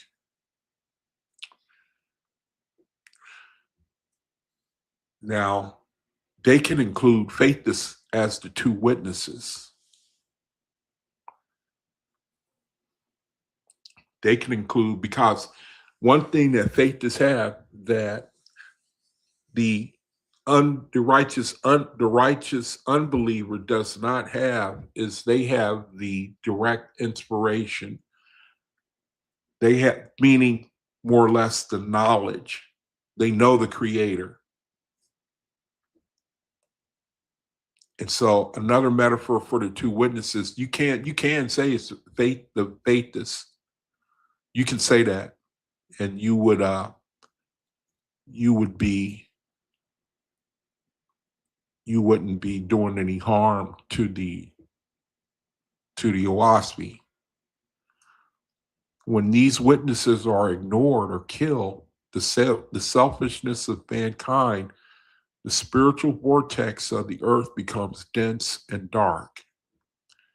This density creates a barrier that prevents rain of higher wisdom from reaching the minds of men. By their mere presence or absence, the witnesses effectively open or shut the heavens. And you could even, hypothesize the truth of that if faithists are light bearers in this reality, and when they are shut out or they're ignored or they're stopped then that is effectively shutting out the light, is stopping the rain. It might even say that here. The drought of the soul. When the OAHSPE speaks of withholding rain, it refers to a period of apathy. Because remember, in Revelation, it said that the two witnesses, it talked about them being killed and their dead bodies lying in the street. And from what I can understand, that represents a time of darkness. You know how every arc cycle is light and darkness and light and darkness, and there are recurring themes throughout the period of the arc period. And then in Revelation, it says the two witnesses were killed and their dead body lies in the street. Basically, everybody can see that they're dead. And then spirit from heaven entered into them and they stood on their feet. Then effectively, the rain stopped falling when the two witnesses, and you could say that symbolizes, when you read the Bible and it talks about the two witnesses, you can speculate it's talking about the light givers, Moses, Capelia, Chene, and, during the Ark of Bond, and then their witness died and there was a time of darkness. And then it picked up again with the spiritualism of the 18th century and the coming of the OAHSPE, and the two witnesses stood on their feet again. That's talking about us. With the light, our message was dead. It was, you know what I mean? It was silenced. And now here we are again. Nobody knows we're here, so to speak. We're kind of like being born in the darkness, but we're here. We're scattered. The Creator, from what I can understand, he wants us to be in this situation where we're not like, I think that the earth would break apart if we were a church, man. If Faithist were a church and we started praying, oh my goodness, I'm telling you the truth, man. I think the earth would crack open if that happened. You get a Faithist convention, man, and we started sitting around in that crescent, like they used to do the holy councils. I don't think the earth could handle that. I mean, for real, man. You recall reading in the OAHSPE how they used to set up them councils, those crescents. Can you imagine if we did, It says, without the rain of inspiration, without the spiritual lives of mortals, without the rain of inspiration, spiritual lives of mortals become dry and barren like a desert. The power to withhold it is simply the natural consequence of truth. If people reject the truth, the witnesses, they automatically lose access to the refreshing waters of divine guidance. They are left to wander in their own dust, their own petty worldly desires.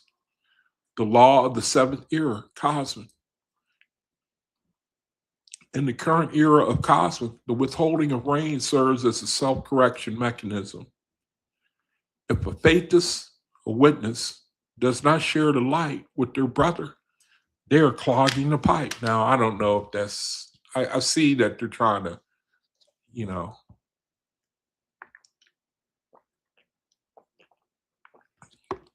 to make a point. It says, Job, he stops the rain to show the witness that their selfishness is a sin. The resulting dryness in the community is a sign that the light is being hoarded rather than distributed.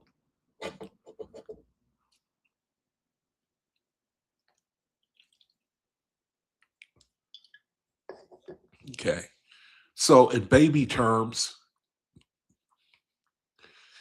it says the invisible pipe. Imagine a big pipe that brings cool water, which is spirit from the mountains, heaven, to a thirsty village, earth. So here, you can read this. It's just the summary of what we just went over in baby terms. The two guards, the blockage, the drought, the big secret. And OAHSPE, you, the Faithist, are the one who shuts heaven every time you choose selfishness over service. The witnesses are just there to tell you why your garden has stopped growing. And I want to share something, man. I was talking with my brother yesterday, and I think that the angels are using my brother to teach me a lesson about what it's all about. And I was talking to him, and he was telling me about how you go through the day, and there's always it seems like there's always these afflictions, these circumstances, these nagging circumstances seem to happen. Things just go wrong, you know. And I was talking to my brother, he was telling me about a situation, and, you know, he was getting jerked around, and I just started thinking, and it was like a reaffirmation of our reality. And I think the creator he's like telling us that I think that he's teaching us a lesson, man. These, what's a good word for eventualities? I think is the creator showing us, giving us a chance to fight against the lower nature. When these situations rise up in life, things that make you mad, I think that the creator is using these situations to help you to not react to them. From my best understanding, I think that's what the Ethereans, I think that's what the marriage is. I think that's what the Ethereans are.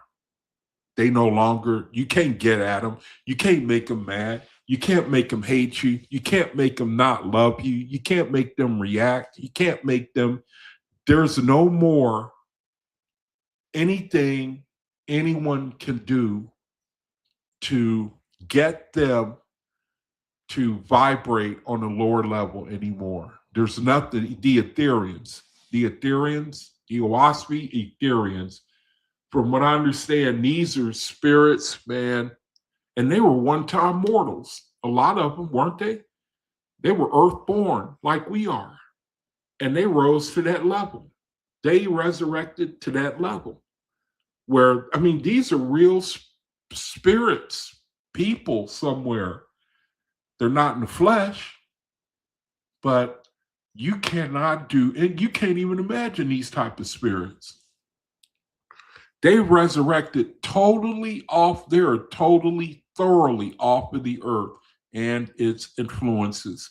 There's no situations in life that can get them, make their blood pressure go up.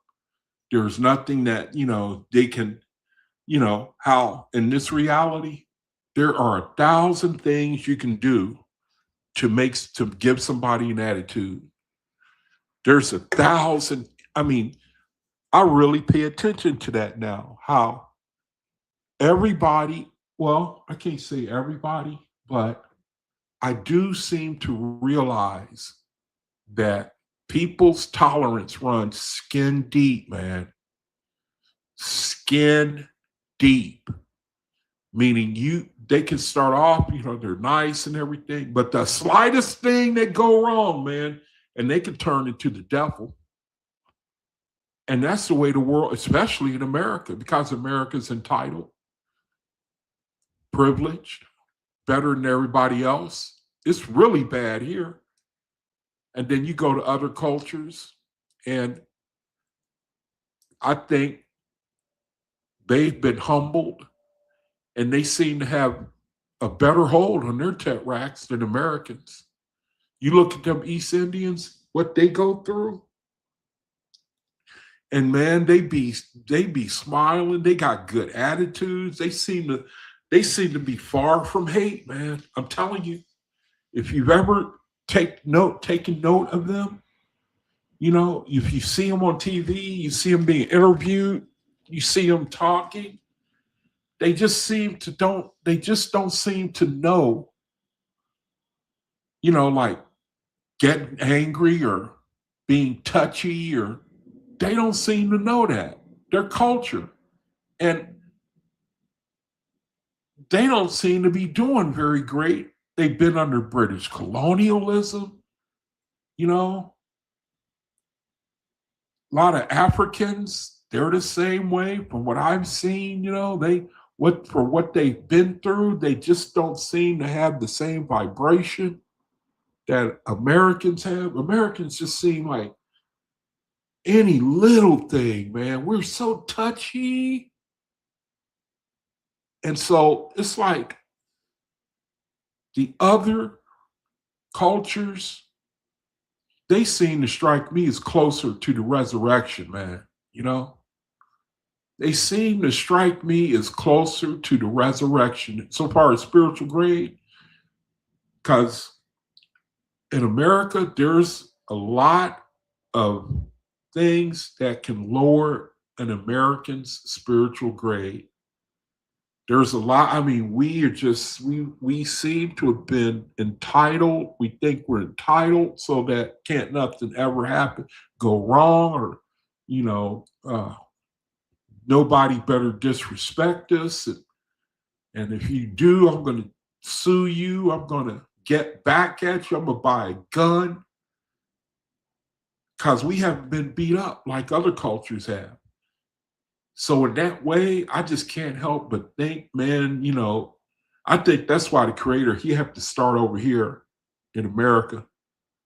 I don't know, man. I hope I'm wrong, but I think that before America breaks, man, I fear when I think about it, to break America.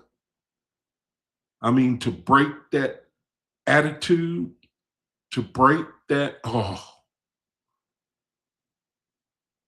I hope I'm wrong, man. I hope it's easy for America to break, man, and adopt faith that's coming to it. I hope the creator, he got something planned that, I don't know, man. I hope so. Anyway, let's look at one more thing. And then I wanted to revisit Revelation 11 and 12. Look at it one more time. Revelation 11 and 12. Because it deals with the two witnesses and the woman. And I just think it's a really, really, it's talking about where we are right now.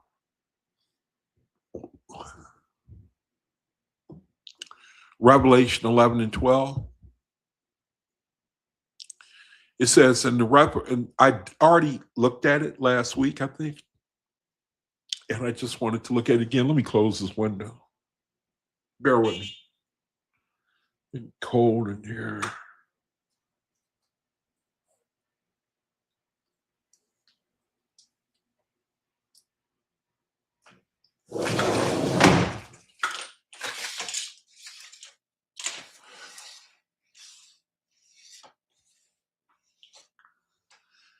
Okay, Revelation 11 and 12. And the reason why, one of the reasons, I'm going to go through the whole book of Revelation. And I just love doing it because a miracle is being performed in our day, in the sense that the creator is showing that the Bible, it was never able to be completed without the OAHSPE.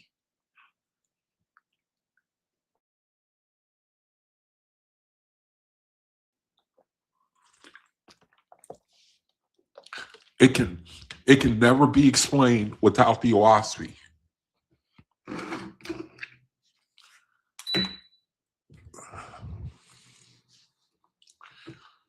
And it's like, once you get the secret to it, once you learn the OAHSPE, and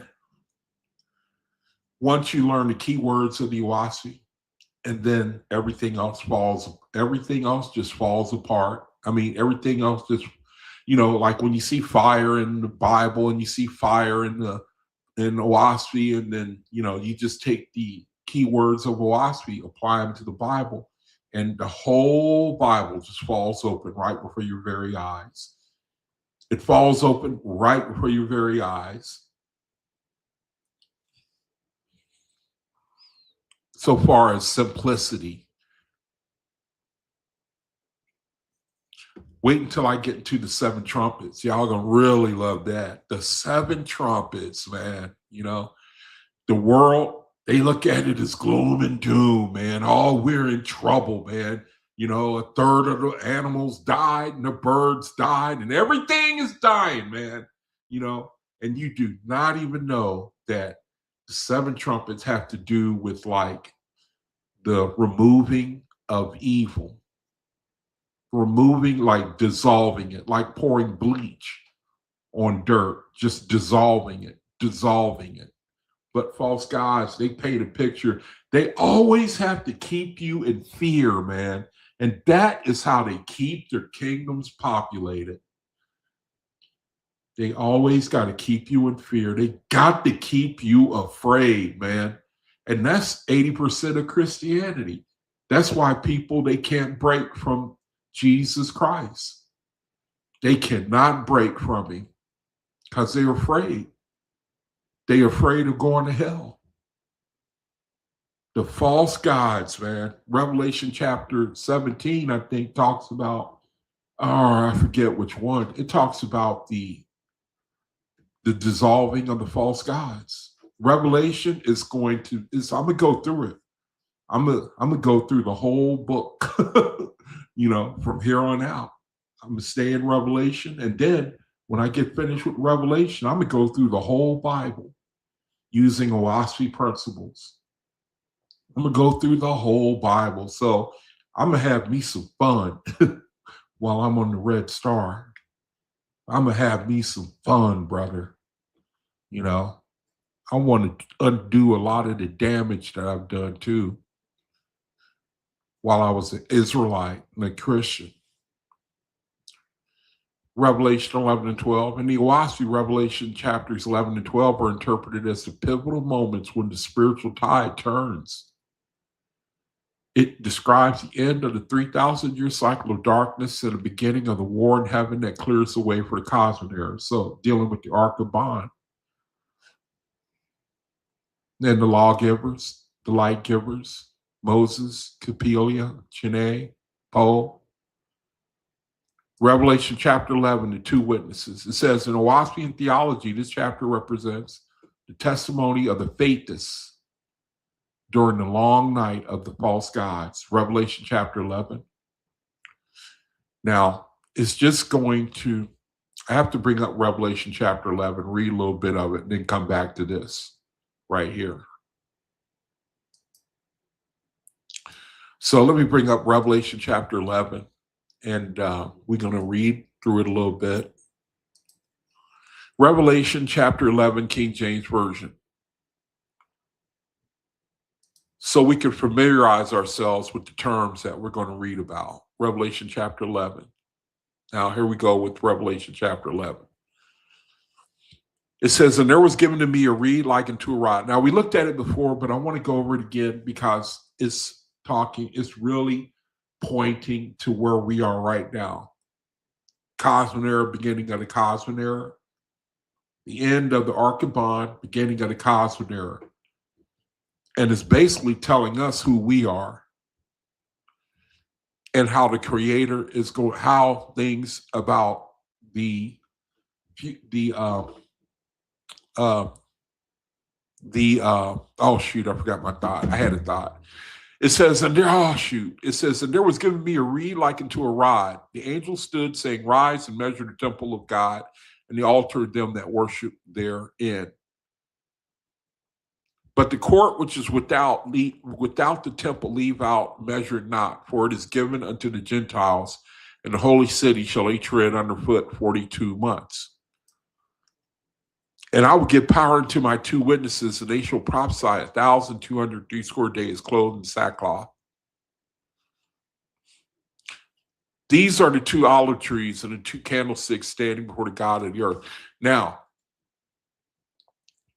let's go back and look at the study we're doing. Now, I think what I'm going to do, okay, now it mentions the 2 olive trees and the candlesticks. It says these represent the inner voice, the 2 witnesses and the olive tree. The 2 witnesses are the olive trees and the candlesticks. Remember, earlier it said the 2 olive trees are the spirit of life and the body, the 2 witnesses. They're also equated as olive trees and candlesticks, the 2 witnesses. it says these represent the inner voice, direct inspiration from Jehovah, and good works, the lifestyle of non-resistance and service. They are the two lights that keep the truth alive when the world is in darkness. And this is interesting too, because when you look at the foolish virgins, it says their oil ran out. Their oil ran out. It means their inspiration and their good works, really. So that when the bridegroom opened the door, they couldn't go in. Or no, I'm sorry, when the bridegroom approached,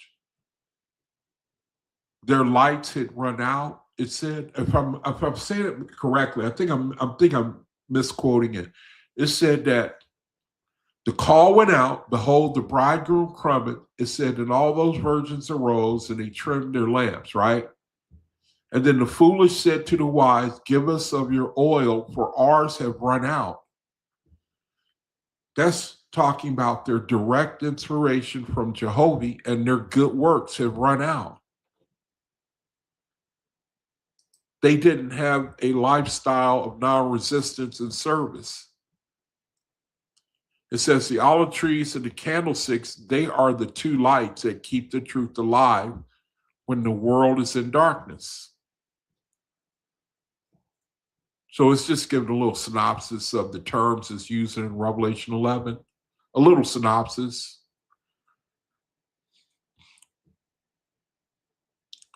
And then like we read earlier, it says the two witnesses, they have the power to shut heaven. Now here is saying, this refers to the Vortexian laws. When the world becomes too rotten or selfish, the higher ethereal heavens are shut to them, not as punishment, but because their low vibration cannot receive higher inspiration.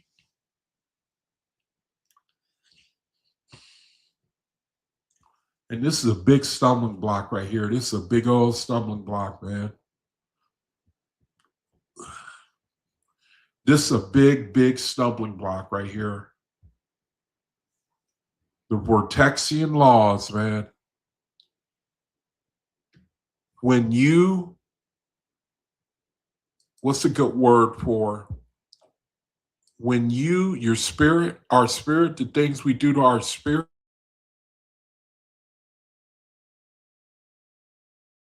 to either make them testing, 1, 2, testing. Okay, there I am, testing. The Vortexian laws, man. The Vortexian laws, the things that you do that affect your spirit. If, man, the world only knew, if they only knew the Vortexian laws, man. I mean, I don't know them fully. I don't want to act like, I know everything, but I lost my page. Hold on. Oh, now I lost my page. I'm not surprised. I am not surprised. Now, where was I? Get it back. The Vortexian laws, man.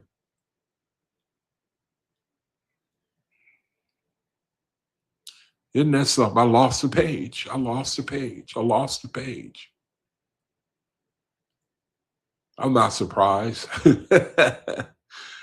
Yeah, they don't want that to get out, man.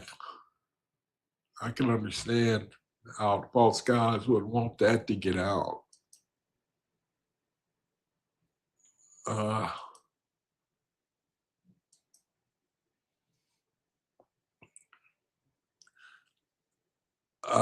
I can't find it, man. I lost the page. I was going to talk about the Vortexian law and the things that, shoot, now I just got to wing it. The Vortexian laws, from what I understand, is the things that you do to your spirit. You can make your spirit denser or you can make it lighter. There are things we do here on the Red Star that It either makes our spirit dense. You know how, like in the world, somebody may say, man, he's dense. You know what that means? It means like he's hard of hearing, you know? And the creator is saying that the same thing can happen to us,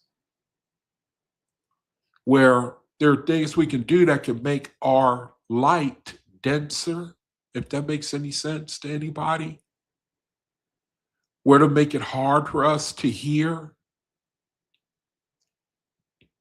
hear the inner voice, the creator, because we get our understanding, a lot of it from inspiration. And then there are things that we can do to make that inspiration. No, I can't believe I can't find that study. How does that happen, man? I was just there. I was just there. And somebody took it away from me. It's gone. I can't find it. I cannot find that study. I just had it and it just disappeared. How can that possibly have happened? How? There are things, Vortexian laws, there are things that you can do that can make our spirit heavy.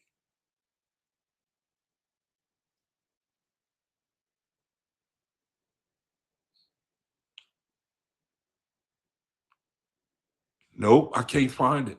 I cannot find it. I cannot find it. It just disappeared, right? It just disappeared.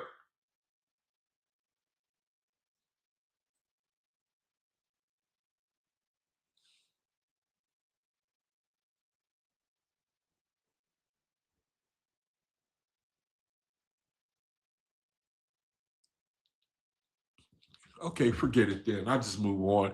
Anyway, yeah. So, oh no, there it is, right there. There we go. There we go. There we go.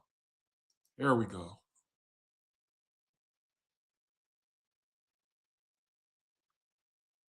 There we go.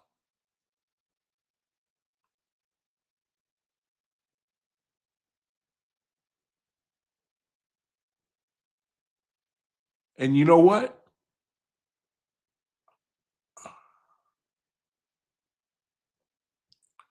I hit one. Oh no. Okay, there we go.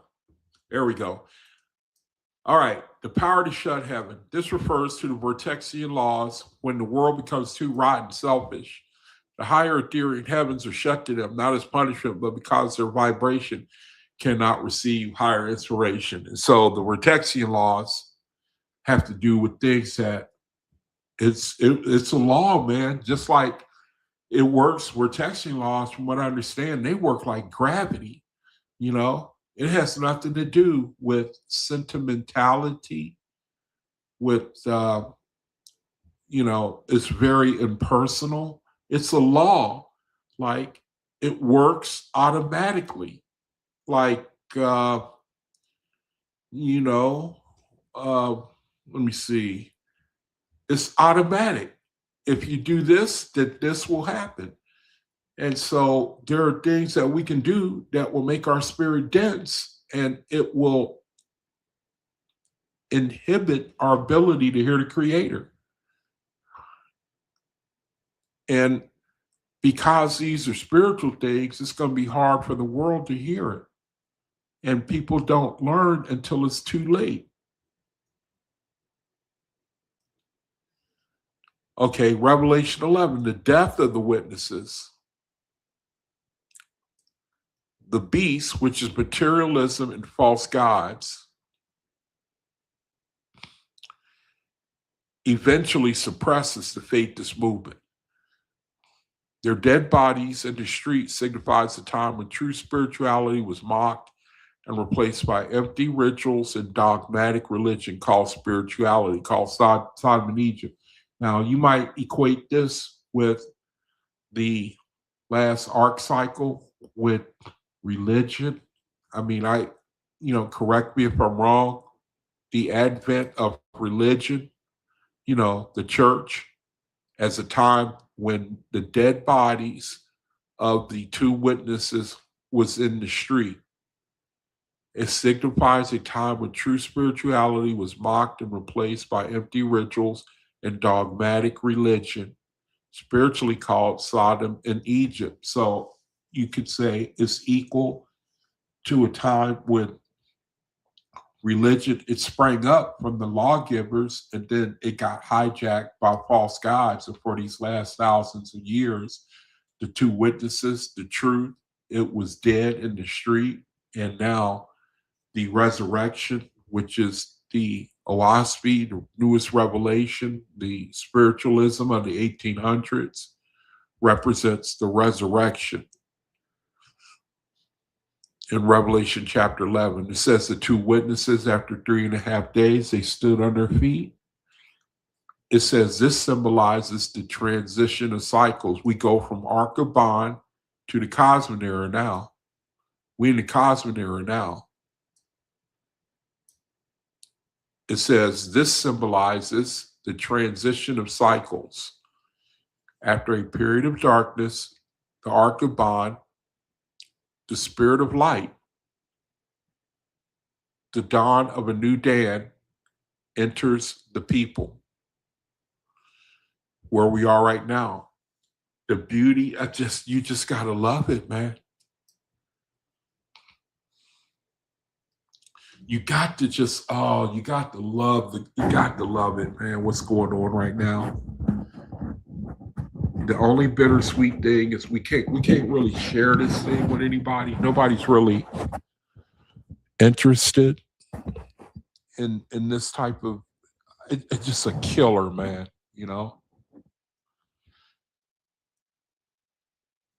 It's talking about our day where we are standing up on our feet. The two witnesses, spirit and works, are standing up again.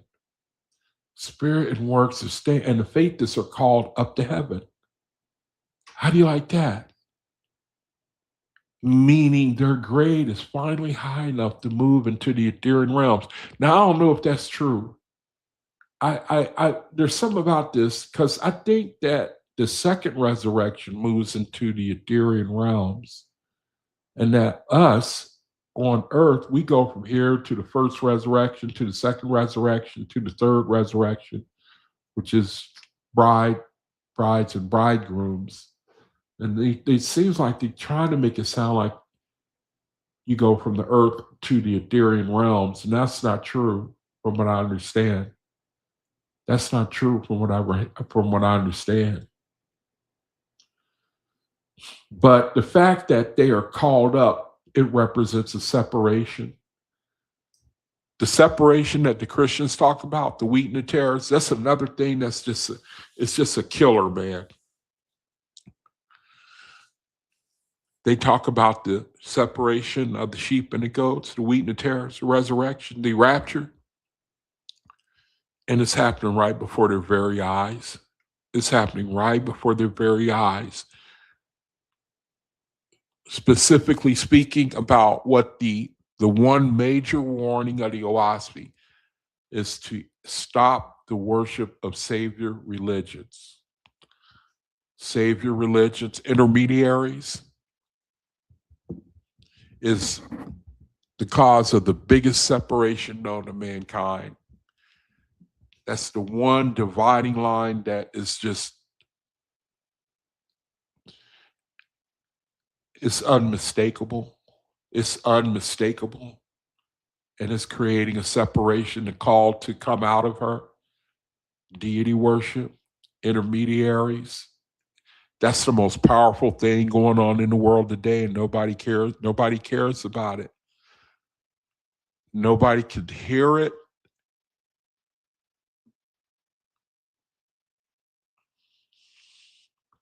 The two witnesses, spirit and works, spirit and works.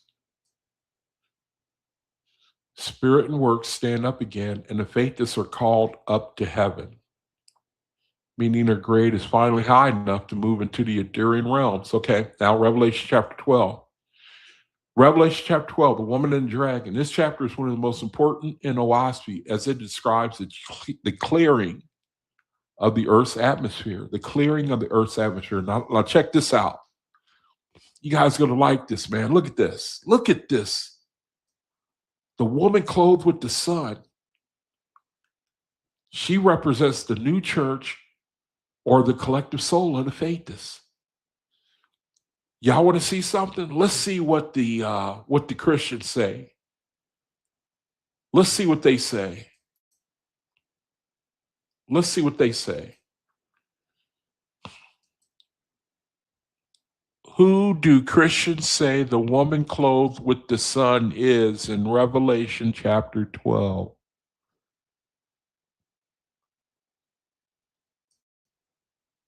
Christians generally interpret the woman clothed with the sun in Revelation 12 as a symbolic figure representing Israel, the Virgin Mary, or the church. Now, they can get away with the church, the people of God. You can get away with saying the faith. I wouldn't fight them, I wouldn't fight, I wouldn't try to distinguish if they want to say that. It's wrong, though, because of the meaning they would put on the church, the people of God. You would have to push back against that. You would have to as faithists. You would have to clarify that. I wouldn't do it too hard, though. I wouldn't have the strength, But when you want to now Israel, you have to push back because they have different meaning behind these terms. See, look what they're saying.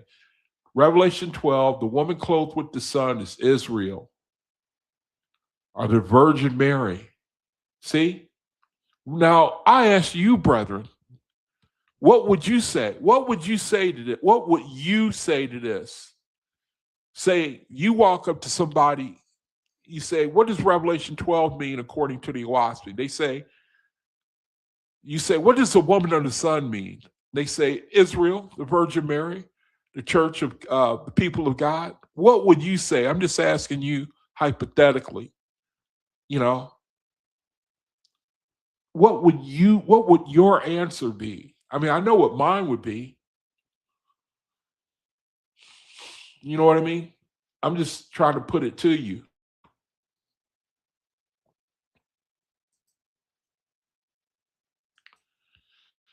In a WASPE sense, the woman clothed with the sun, she represents the new church, the collective soul of the faithists.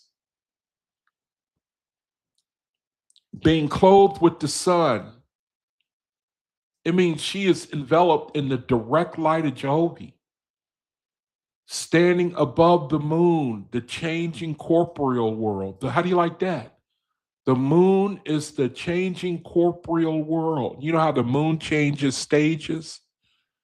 The waxing gibbons, the waning crescent, the first quarter, second quarter, the new moon, The moon stands for the changing corporeal world. The man-child.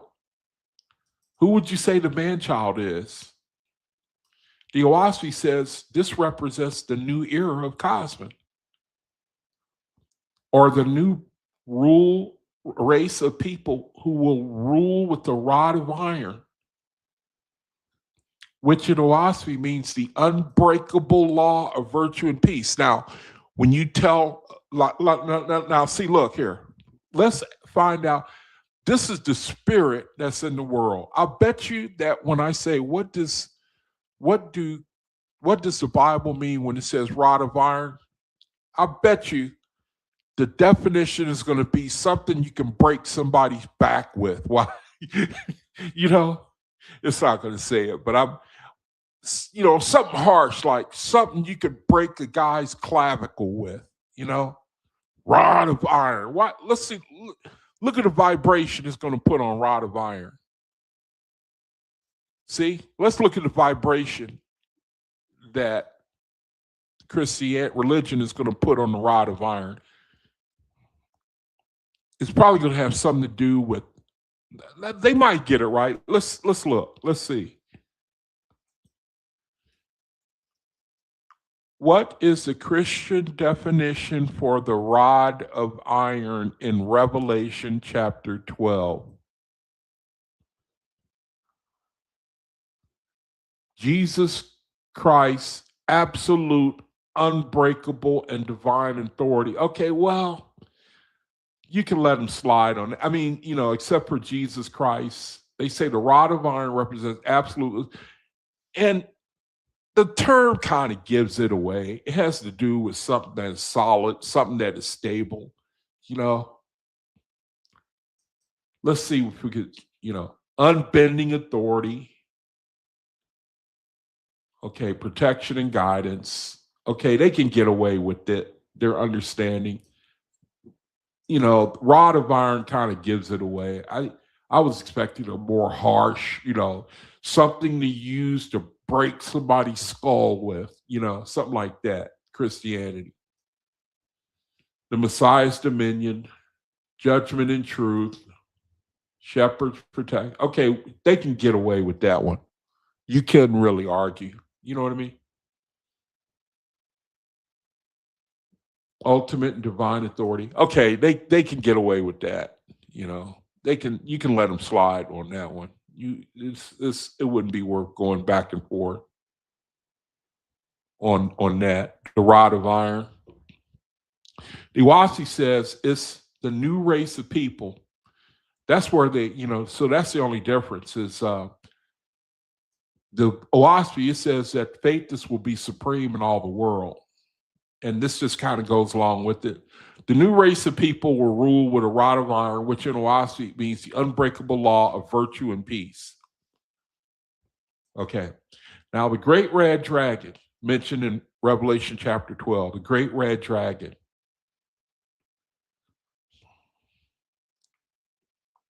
This is the personification of Andromanius, the spirit of destruction. Now, if we go back and look at Revelation chapter 12, it's the dragon. There's an interesting verse here I want y'all to see.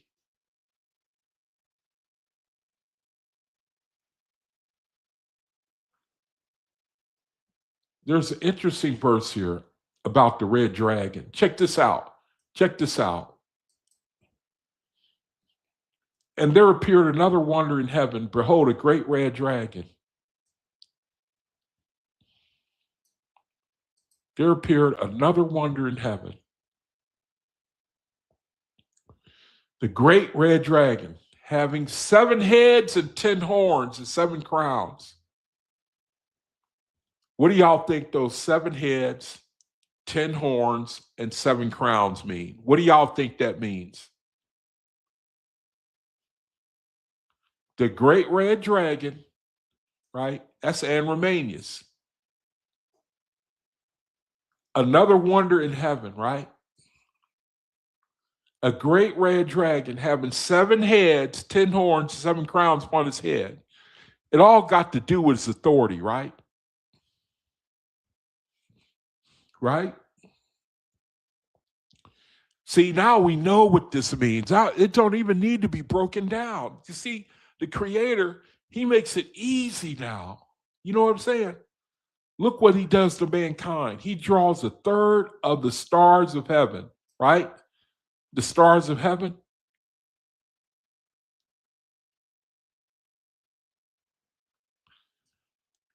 She brought forth, the woman, the faithess, bring forth a man-child who is to rule all nations with a rod of iron. That means that our kingdom is going to be unbreakable. Her child was caught up unto Jehovah and his throne. I'm translating. Now check this out. It said the woman fled into the wilderness where she had a place of God. What do y'all think that means? What do y'all think that means according to the OAHSPE? What do y'all think that means? I'm just asking. The woman, the faithess, they fled to the wilderness where she had a place prepared of God that they should feed her there 1,260 days. I mean, just what do y'all think that means? You know what I'm saying? I'm just asking y'all. I know what I would say. And there was war in heaven. See, now we're in the cosmic era. Now we're in the cosmic era. War in heaven, man. Michael and his angels fought against the dragon, and the dragon fought against his angels and prevailed not. Neither was their place found anymore in heaven, right? So now what happened? Now it doesn't come down to us.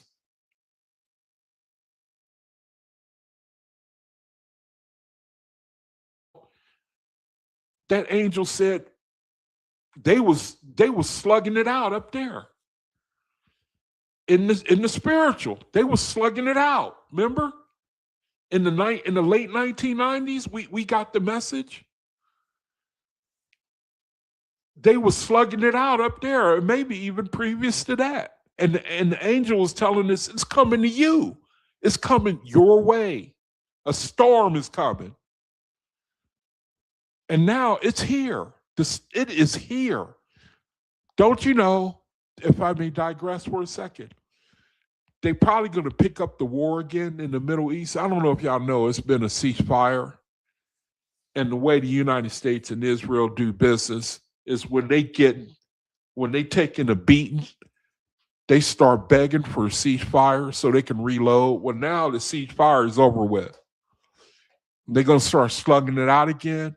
And this time, I don't think Iran is going to go for any more ceasefires because they see how the United States and Israel is. I'm digressing for a second. See, this is the Bible now. And the OAHSPE is telling us right before our very eyes.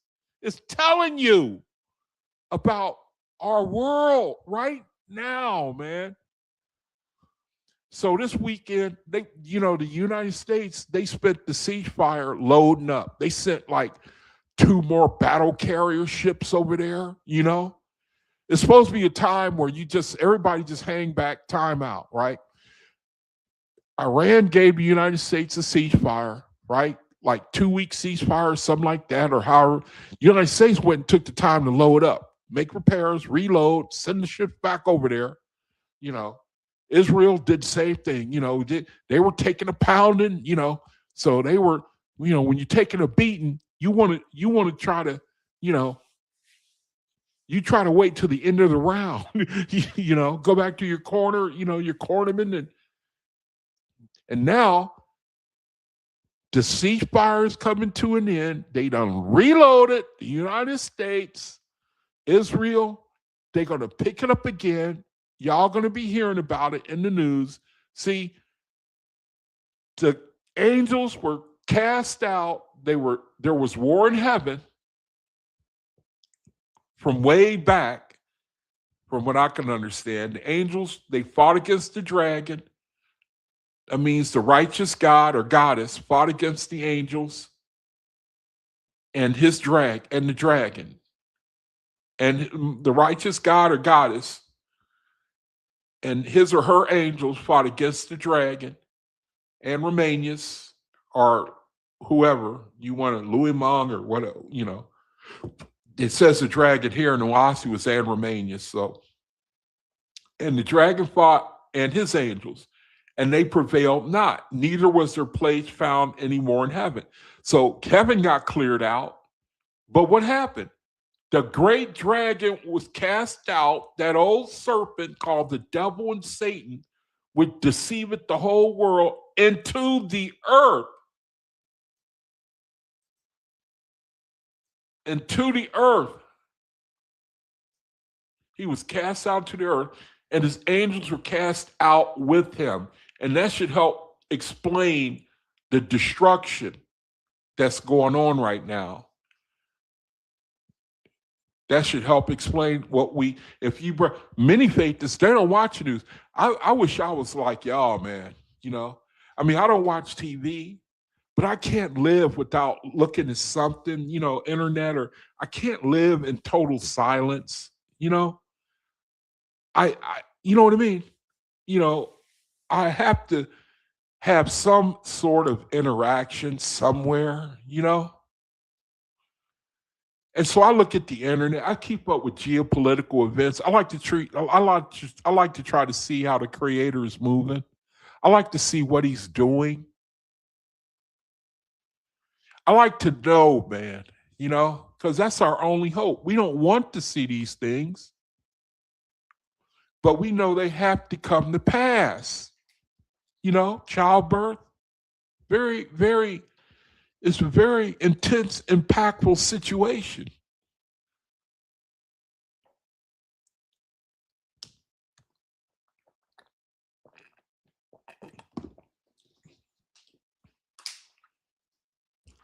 Verse 10, and I heard a loud voice saying, now is come salvation, the cosmic era. Now is come salvation and strength and kingdom of our God. Now, I don't know when this fulfillment actually begins to take place. It could be, I'm sure, future. Kingdom of our God, the power of Jehovah. For the accuser of our brethren is cast down, which accused them before our God day and night. And they overcame him. See, all this talking about faiths. All this talking about faiths.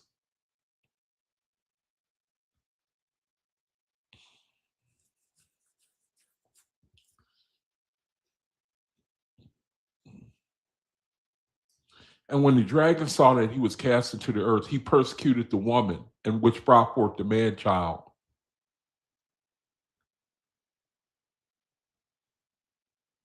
Check that out. The dragon, Andromanius, cast out into the earth. He goes after the faithists. And he does it in ways like, it's like a everyday thing. There's some sort of persecution. Even having to go out into the world. I'll tell you one. You might laugh at me, I'm getting better at getting over it, but it's still there.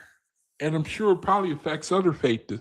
You have to see a meat church on every corner, a meat church, McDonald's, Burger King, Wendy's, KFC, churches, houses of worship for meat eaters. It's a form of what's a good word for affliction for faithists. Some brethren are weak in that area, It's like a constant, what's a good word for, you know what I mean? It's a nagging,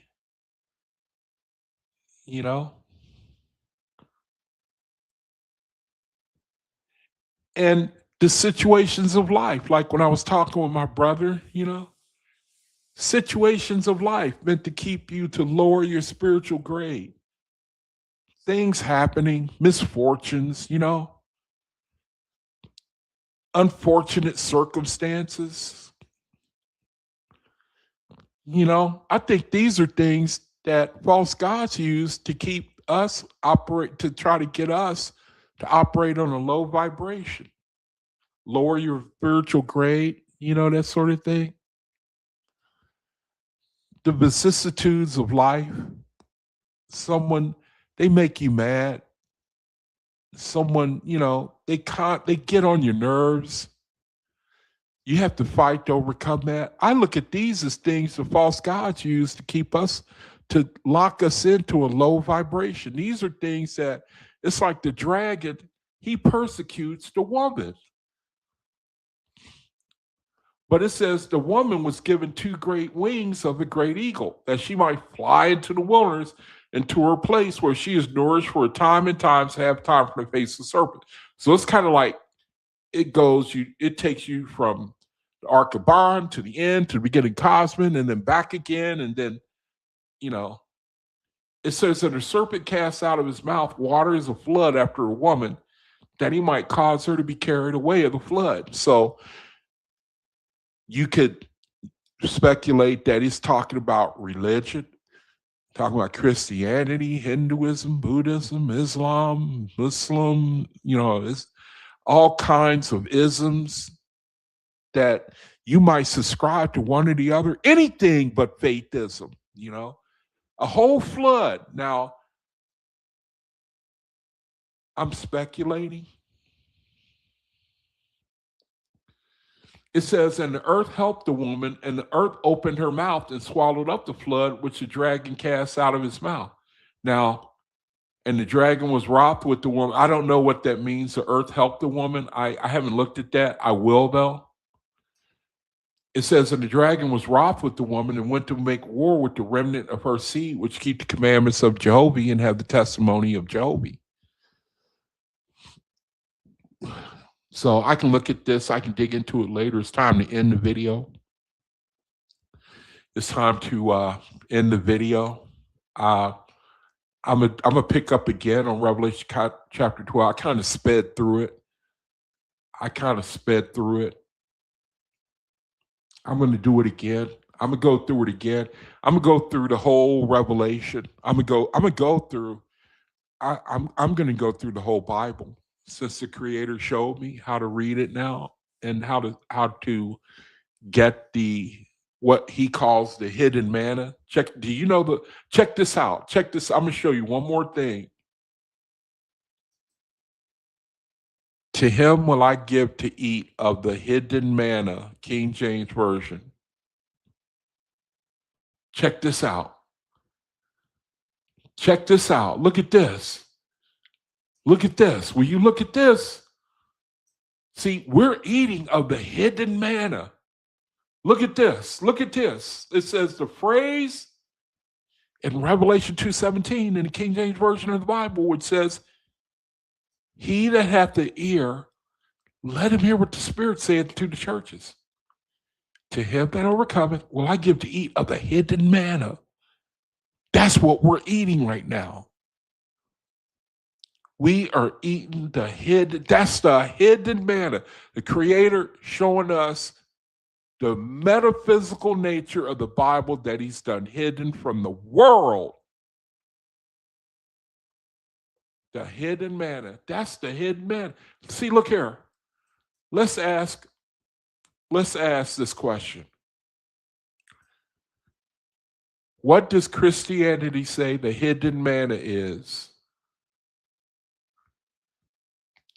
The hidden manna mentioned in Revelation 2:17 is interpreted as symbolic reference. Look at this. Look at this. To Jesus Christ as the spiritual bread of life. See, they give you this opaque, obtuse answer. It's vague. It's general. That's the best they can do with the hidden manna. But we know the hidden manna is talking about the faith. This is talking about the cosmic era. It's talking about defeat of false gods. It's talking about the war in heaven and the war and Romanius,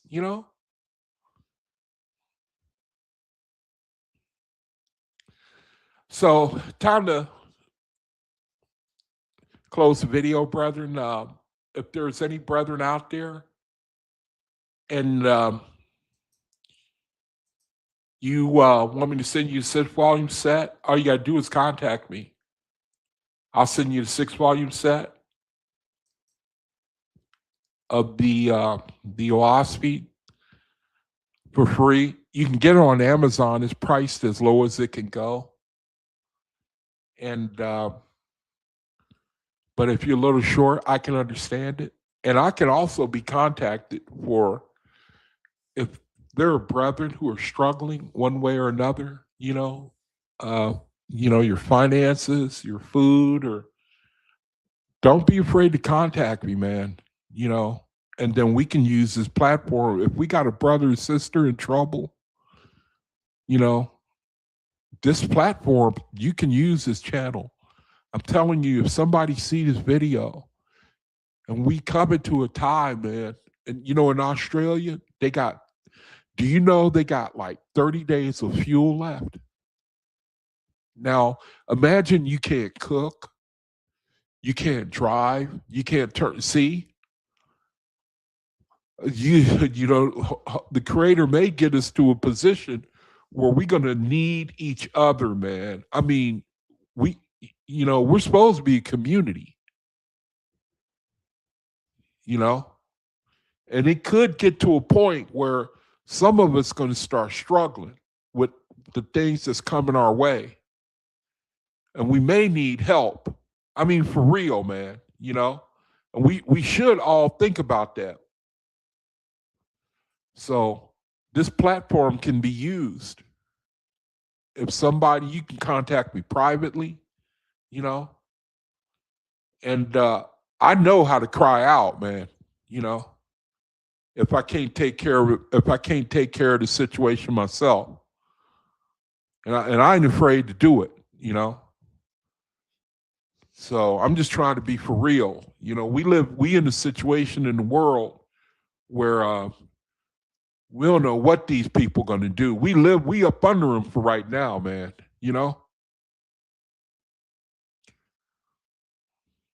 Thank you, brother, for joining me, Jehovah. Thank you for this opportunity to do the best I can to encourage my brethren and to redeem the time while we're on the earth. And I just thank you for this opportunity.